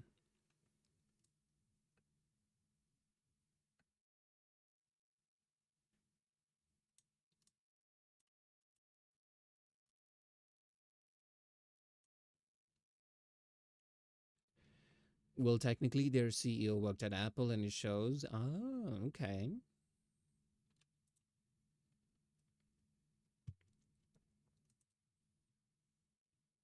I'm mildly curious, but there's no way for you to answer that question without doxing yourself. So don't do that. Oh, hello. Hi, Koyuki. Welcome on in. Well, come on in, everyone. We are rigging a little model. I want to show off what it can do. Look, look, look. When you open the eyes wide, but hi, welcome on in, everyone. For those who don't know me, I am Ordikai. I am purple. I am cat. I am wizard. I do art and I do live 2D rigging. So welcome on in. Welcome on in, everyone. We were just talking about corpo jobs and South Park. They seem to predict everything. I'm gonna try that now. I love that. Oh, it's super simple. Hold on. Tutorial time. If you have these little sparkles, where are they? We have two layers. We have layer one, layer two. They're the same thing, just flipped. You create a little parameter here, three dots. For one of them, you delete the one on this end, and for the other one, you delete the one on that end, and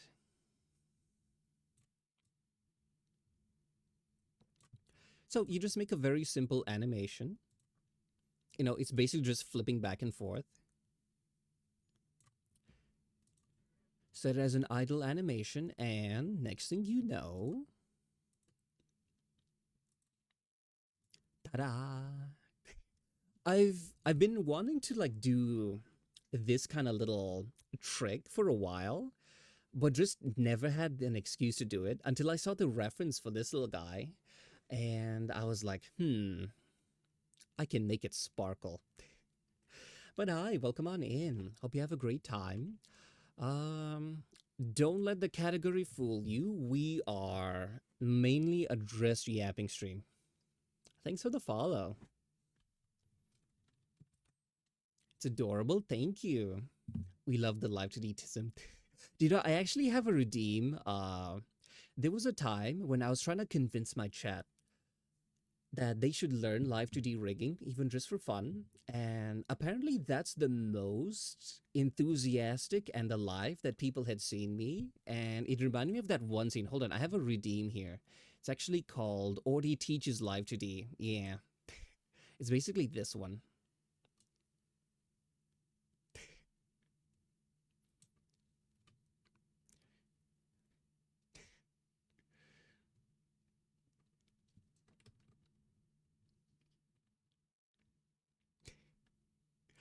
Because every single time someone mentions the slightest, right? The slightest interest in live 2D, about wanting to learn, I'm like, oh, it's actually super fun.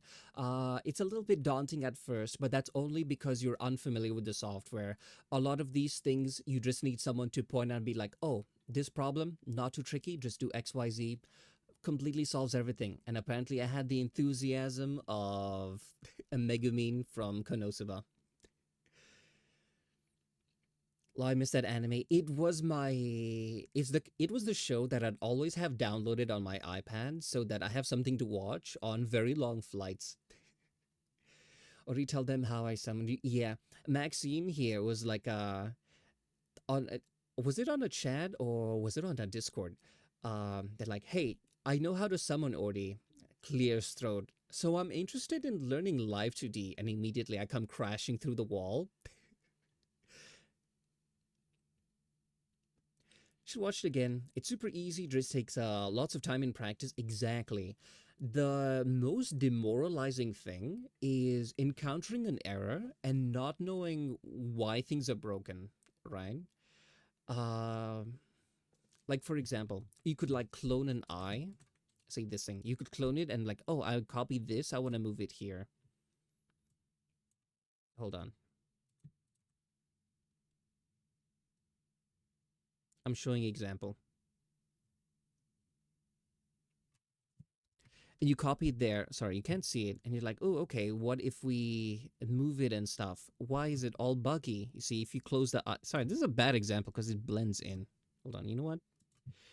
Like, oh, okay, I moved it there, but every time it blinks, it starts moving rapidly like that, you know? All you need to do is someone to explain, oh, it's because this parameter is keyed, yada, yada, yada, and then immediately all your problems evaporate. I love when people are passionate about something. Yeah, I love. The reason I got into live 2D rigging was I saw a VTuber for the first time and I was like, that is a 2D image. How did they make it 3D? And then I started going down the VTuber rabbit hole, like probably most people here. But I didn't go for the love of the stream, the stream or, you know, the personality, anything like that. I went in for the love of the technology because I'm a very nerdy cat. I even have this toggle, right? Um, and I was just fascinated with how the technology worked. I started looking at tutorials. I'm like, huh, that doesn't look too bad. And I started working on my first ever models. Next thing I knew, there were some people on Twitter. This is before it was very. This is when it was very niche, right?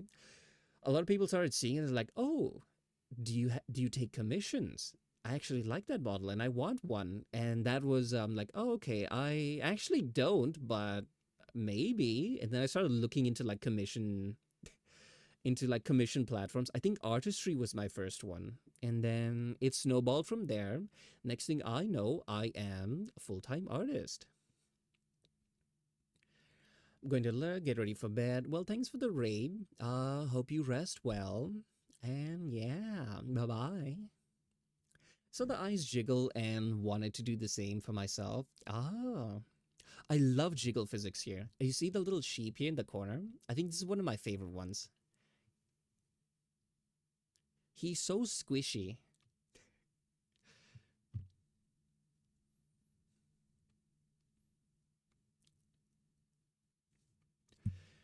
Ori, what were you curious that would dox me? You mentioned you had your eye on a company and how they were like nice and all, and I was kind of curious what that company was, but I don't think you should say that unless it's like a massive company like Google, you know?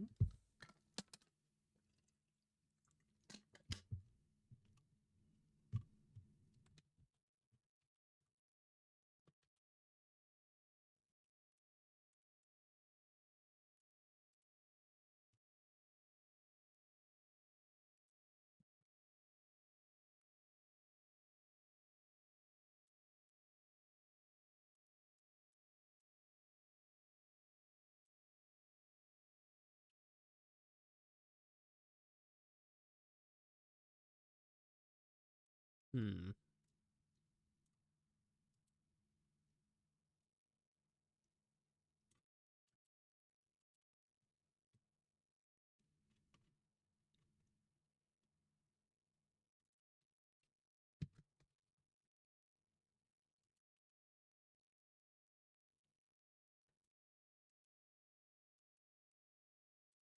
Hmm.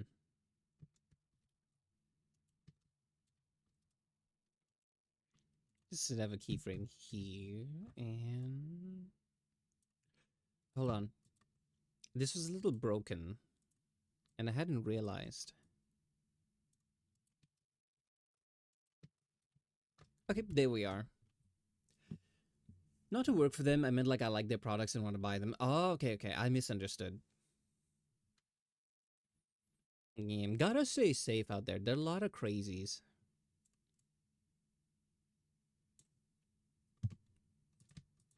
I try to be very, very cautious. We've talked about it. The pipeline of little tidbits of knowledge. You'll tell someone, oh, I worked in this industry. Okay, someone notes it down. Oh, I worked in this department. Okay, someone notes it down. Oh, I was working in this country. Oh, this city. And then very, very slowly, people will start to piece things together. Next thing you know, they have narrowed it down. Like, that's why I don't talk about my old workplace, because it's a very, very niche industry selling a very, very niche product and service. So there's like four companies maximum in Malaysia where I was working. So if I was to yap about it, someone would be like, oh, okay, he worked doing this thing. They're like, okay, which companies make this thing? Okay, they're these four. Oh, he mentioned it was a small company. Three out of four of these are massive. So it must be this one. Now they know which company I work. And they're like, okay, he said he's not a local. He's not Malaysian. They go through the company pictures, their profile, their LinkedIn, yada yada yada. And they're like, okay, one of these does not look like the other. Got it. That's him. I know what he looks like. I now have his name. Yeah, and that is not information you really want to have out in the wild when you are an anonymous creator. So stay safe out there.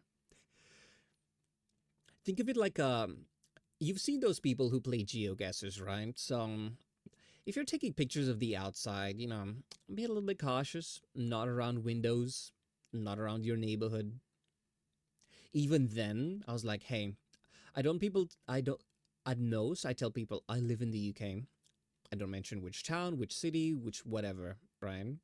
I don't take any pictures. And even if I take some of other towns, if I'm visiting, I don't say, oh, I visited this place today. Because then people will know, okay, he mentioned this one, so he doesn't live there. Cross it off the list. Process of elimination, they can narrow it down.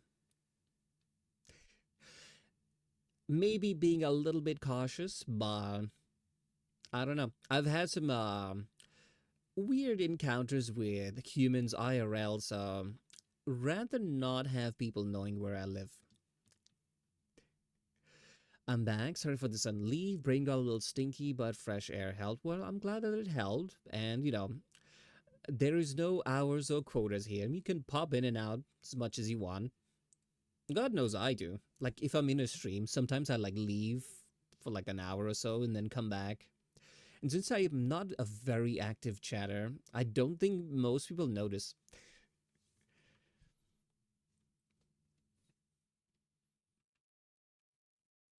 Um, I've only ever said South Island where I live, never go any deeper than that, and you probably shouldn't.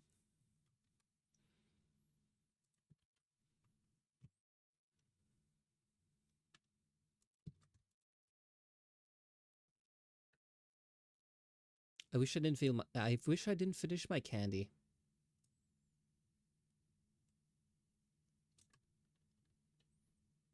I want food now.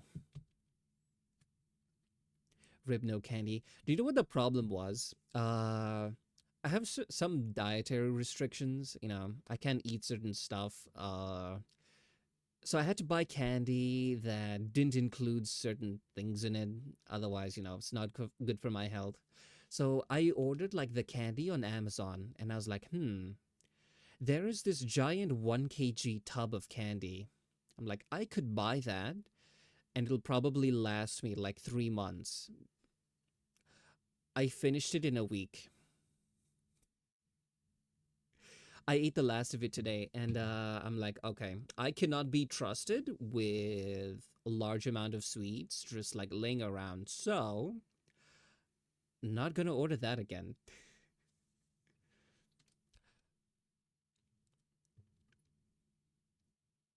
It was like those gummy colas, the little soda bottles. I love those ones. Uh, but I have to get like the ones which are like specially made. So yeah,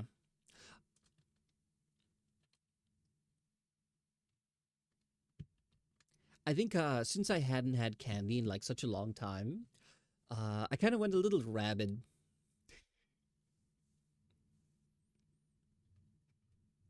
They also really stern on hating hardware as a service. There's no reason you should pay a subscription to use hardware you already bought. Yeah, that is something I can get behind.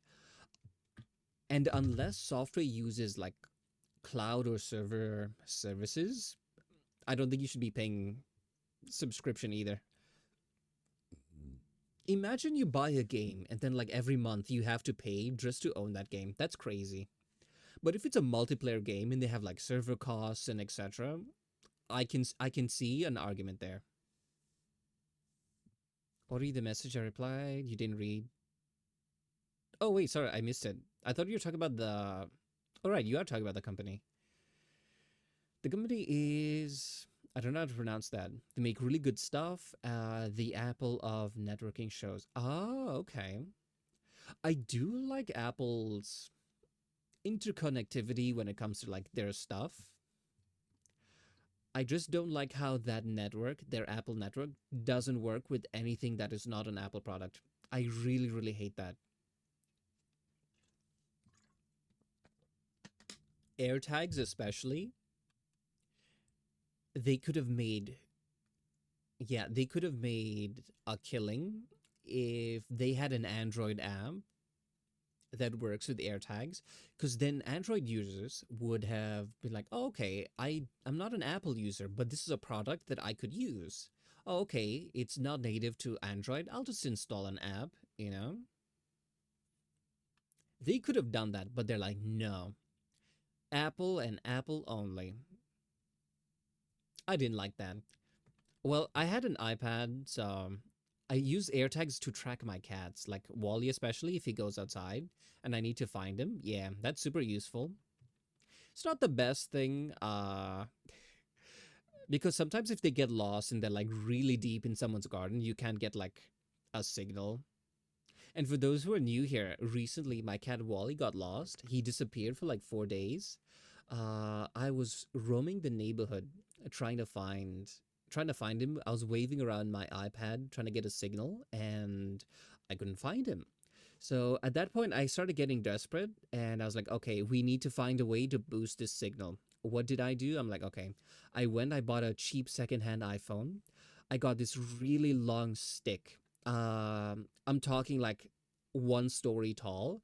And I taped like the phone to the end, go out in the street and start waving it around, kind of like a cell phone tower, to try and get a ping. Eventually, we did find him. He was in my neighbor's garden. They had a massive garden. Here in the UK, they're big, they're very long. It's easily 100 meters. And he was like all the way back. The poor guy, he was like trapped in a tree. I think, according to the neighbor, he heard his dogs barking in the middle of the night. And the next day, he saw them barking at the tree. And then he saw a cat up there, right? So that's when he realized, oh, there's a cat up there. So when I was like looking around for him, he's like, oh yeah, there is a lost cat here. So he led me into his garden, and yep, there was Wally. He was trapped. We had to get a ladder. Oh, he was really high up there. I think I have pictures. Hold on, let me see. Where's this silly little guy? Okay, on our Discord pet channel, I remember sharing this.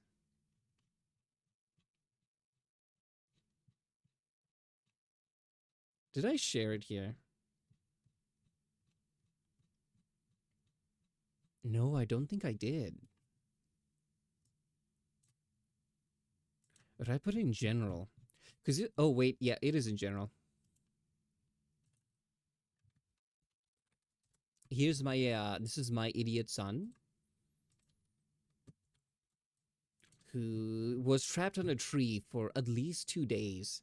When I got him, he was terrified to the point that he started peeing, and that went on for like 2 minutes. Like there was more water in him than I thought physically could fit inside of a cat.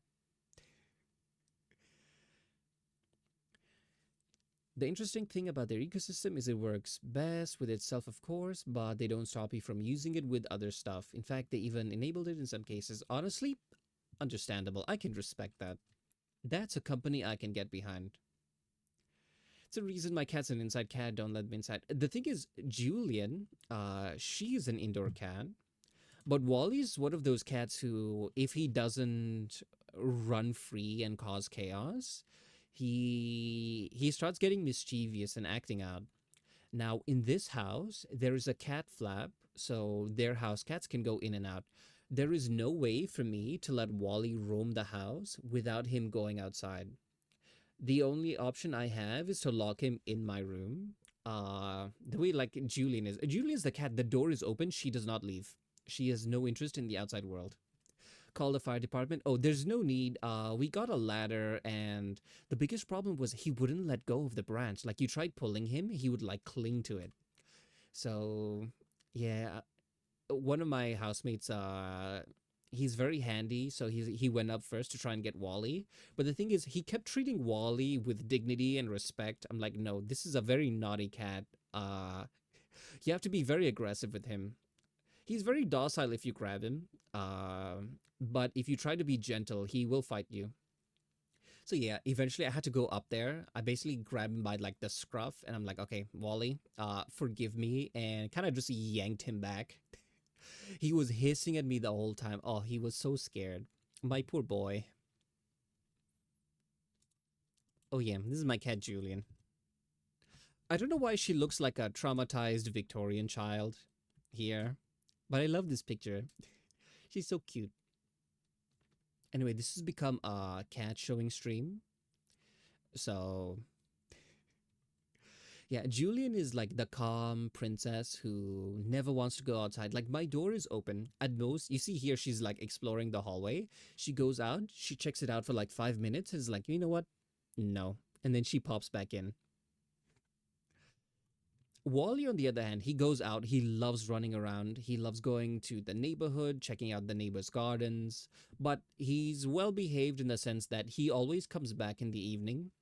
He gets hungry, I guess. So, yeah, when he comes back in the evening, that's when it gets cold outside. I close my room door.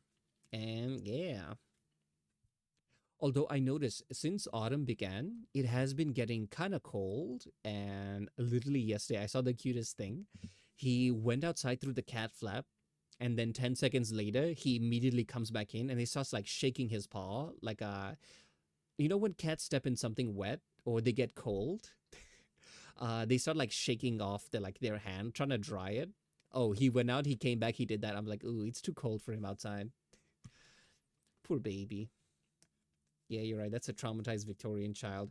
This She has the zoomies. If the door is cracked open like this, and she has the zoomies, she runs out and then randomly runs in like a madman. Or sometimes she runs to the door, stares at us inside, and then runs back away. And I just snapped this picture like while she was doing that. So cute.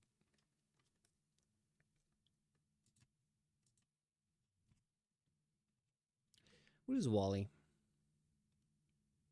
Here's him looking polite. This is after we rescued him from the tree. I gave him a bath because he was covered in mud and I think grease from God knows where and fleas as well. So I gave him a bath and he was not happy with me. So he was just glaring at me like this. I need to keep posting more pictures on the pet channel.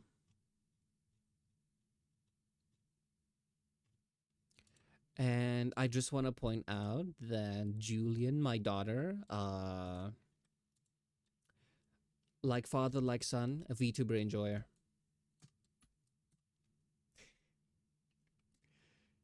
They look so upset. Yeah, but the thing is, Wally is never angry. He's one of those cats who,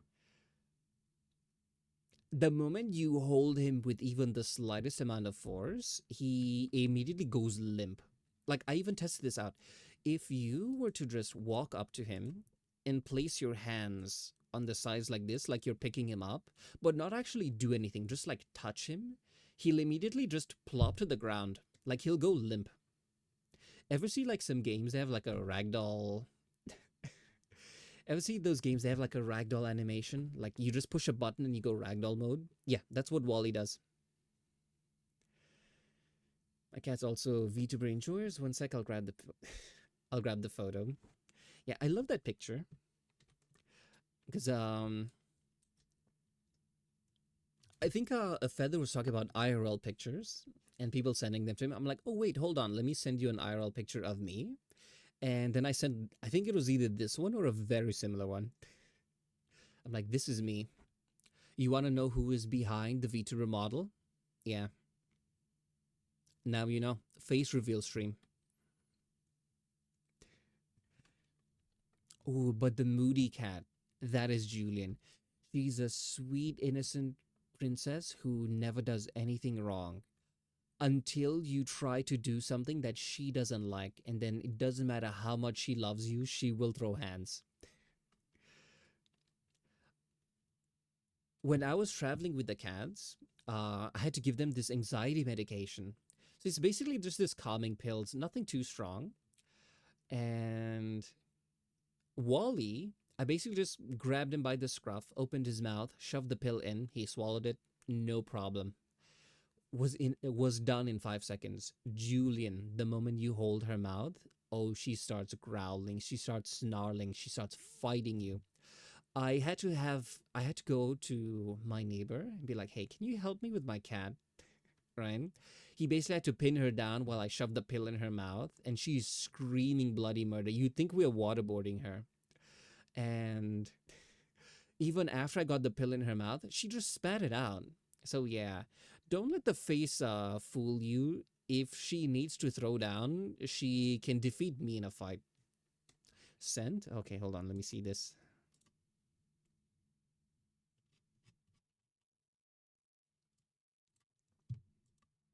Can I show this on stream?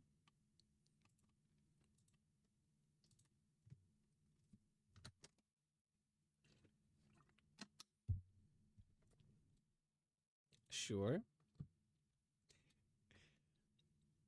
Fellow VTuber enjoyers. I love the stickers. I was just watching Has Been Hotel today. They're so adorable. Guys, I love cats. In case you didn't know, and I think more people in the world would live a more fulfilling life if they got cats. My previous housemates, definitely one of them. They never liked cats until they lived with Julian for a couple years, and they were so sad when I graduated and was moving out, to the point that like it's I'm sad that you're leaving, but I wish the cat could stay. Yeah, stickers were made by my ex. Mm, well, I don't know how that relationship ended, but at least you got something nice out of it. They're so cute.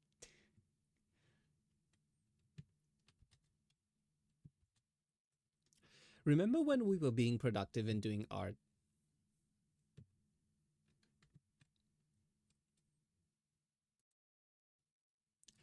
We're still super close friends? Okay, respectable.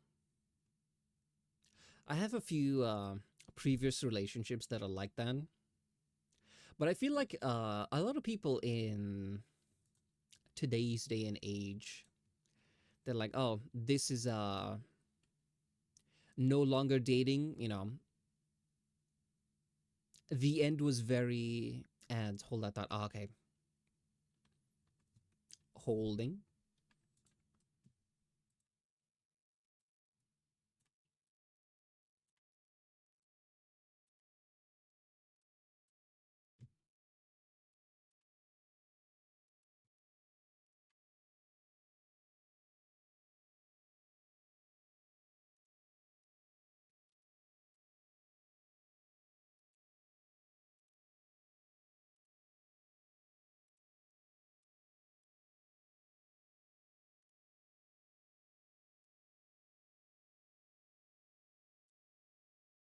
I return.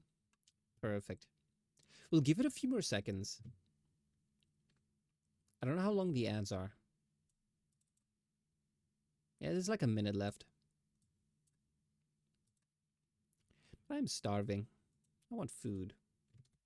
You know what? One of the things I miss most about Malaysia, ordering food is like super cheap. Like spending $5 on a meal is considered like bougie, right? Because it's a country with like very low living costs.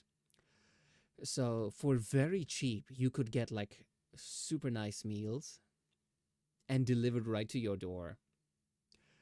But now that I moved to the Western world, I take a look and I'm like, damn, this is like 10 times the cost of what I used to pay back then. And the frugal cat in me is like, I can make my own food, you know? But I kind of just miss the convenience. Sometimes what I like to do is I just open the Uber Eats app.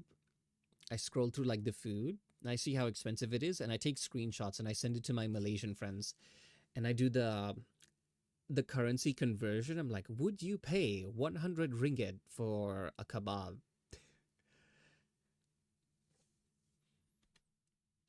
And then they cry with me.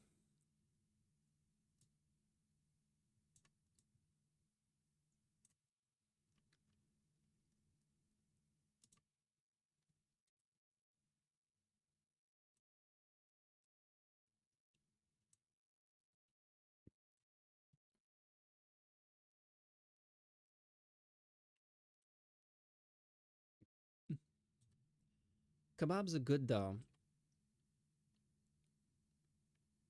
Okay, how much does a kebab cost where you live? Like, okay, say you're getting a nice, cheap street food. How much would that cost you? In like USD, roughly. No need to be exact. This is a question that this is a philosophical question. I'm curious, how much does a decent cheap fast food cost? If you don't mind me saying. If you do mind, say so, don't worry about it.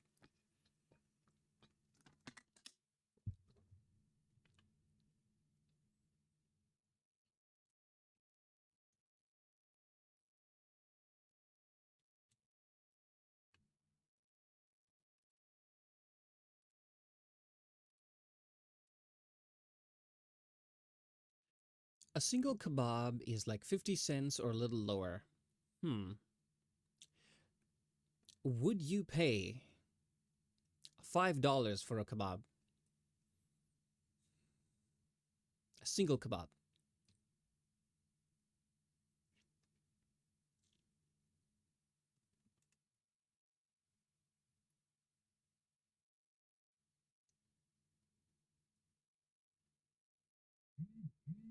Over, not lower. Depends on how good it is. No change in quality. The thing that you're buying right now for 50 cents, would you spend $5 on it?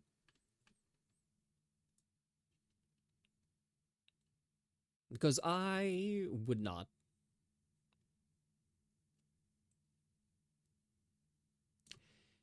Here, a single kebab is like 7 to 13 USD. See, that's what I've been experiencing. I used to buy kebabs for like 50 cents, and then I moved to a place where they cost like $10. And I was like, hell no.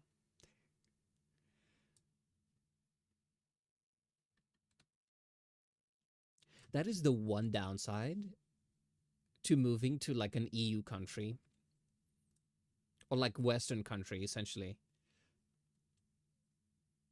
Things are expensive. Now, you could make the argument that, oh, well, salaries and stuff tend to also be higher. But do you know what the perfect strat is in life? You have an online job, you're earning USD, but you live in a place that has super low cost of living, like Malaysia. The only problem with like Malaysia specifically is they don't have very good expatriate policies. It's like kind of rough. They do have a lot of policies to, kind of like protect their citizens and, make sure things like jobs and opportunities go to like locals and not just like outside labor that's hired cheaply, etc. So, yeah, I can tell you from experience, if you're not a local and you're working there, it is a huge headache.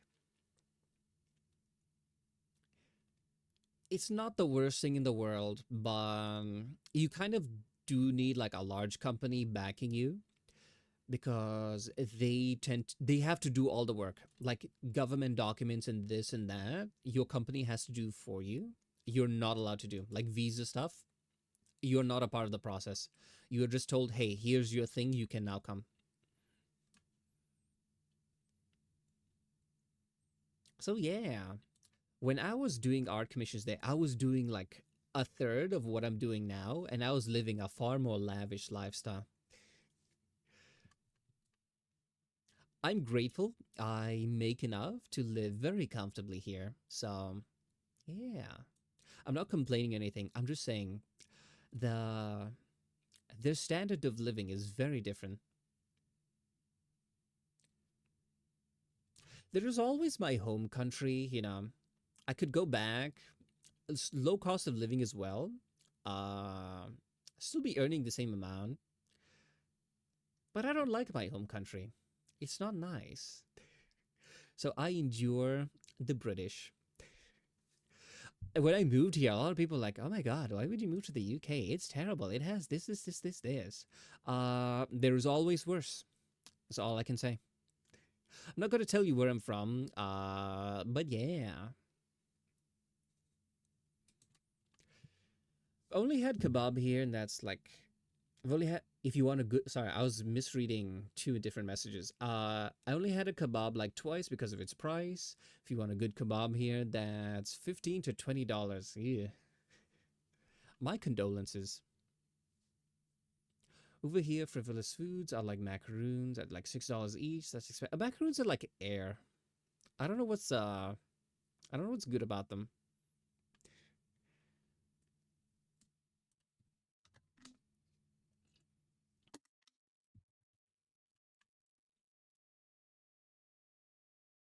I think they're like tough to make, but I don't know if yeah, America sucks. I'm gonna be honest. Everywhere, Earth in general is just awful, right? There is no perfect place to live. There are pros and cons to literally every place that you go and live in. Now, the real question is not which place is good, it's which place has what problems and are those problems for you? Like, for example, if you're an extroverted, outgoing person and you go to a place like, I don't know, Finland or something, right? I think they're very keep to themselves, you know? Now, most will be like, "Oh, that's terrible. How can people not talk to each other? How can they be so isolated and stuff?" But if you're like me and don't like talking to strangers, that sounds like paradise. So yeah, you just got to know. Just pick your poison and endure. You know, I want out. I want. Yeah, I know how you feel. Finland mentioned my heritage. I didn't know that. But yeah, basically, the screaming I want out was the first two-thirds of my life, roughly, in my home country. And then I moved, and I was like, yeah, never want to go back. I do visit my parents occasionally, and I think my quota, my maximum fill that I can tolerate is, I think, about 2 months. After that, I start scratching at the wall saying, I need to leave again. I cannot endure 30 Mbps internet and an unreliable power grid. I'm sorry, it's just not for me. I've been spoiled by the technology of the first world.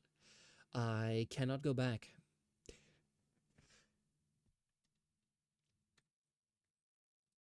Okay, the eyes are done, which is a good chunk of the model. My blood sugar is crashing, so I need to get something to eat so I don't die. Now we are gonna call it a day here. So yeah, I'm gonna see if we know someone. Do we know anyone who is streaming? Who do we know?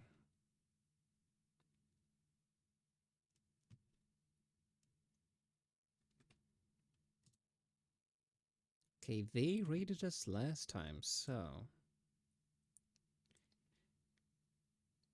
Well, thanks everyone for stopping by. I hope you had a great time. I know I did. And welcome in all the raiders. If you guys are still here.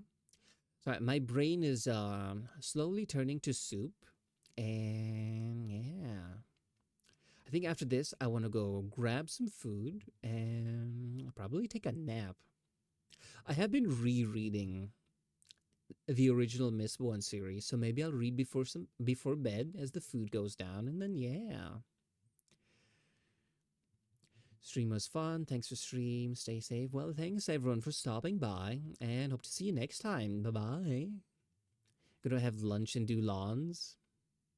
I sometimes forget that different people have different time zones.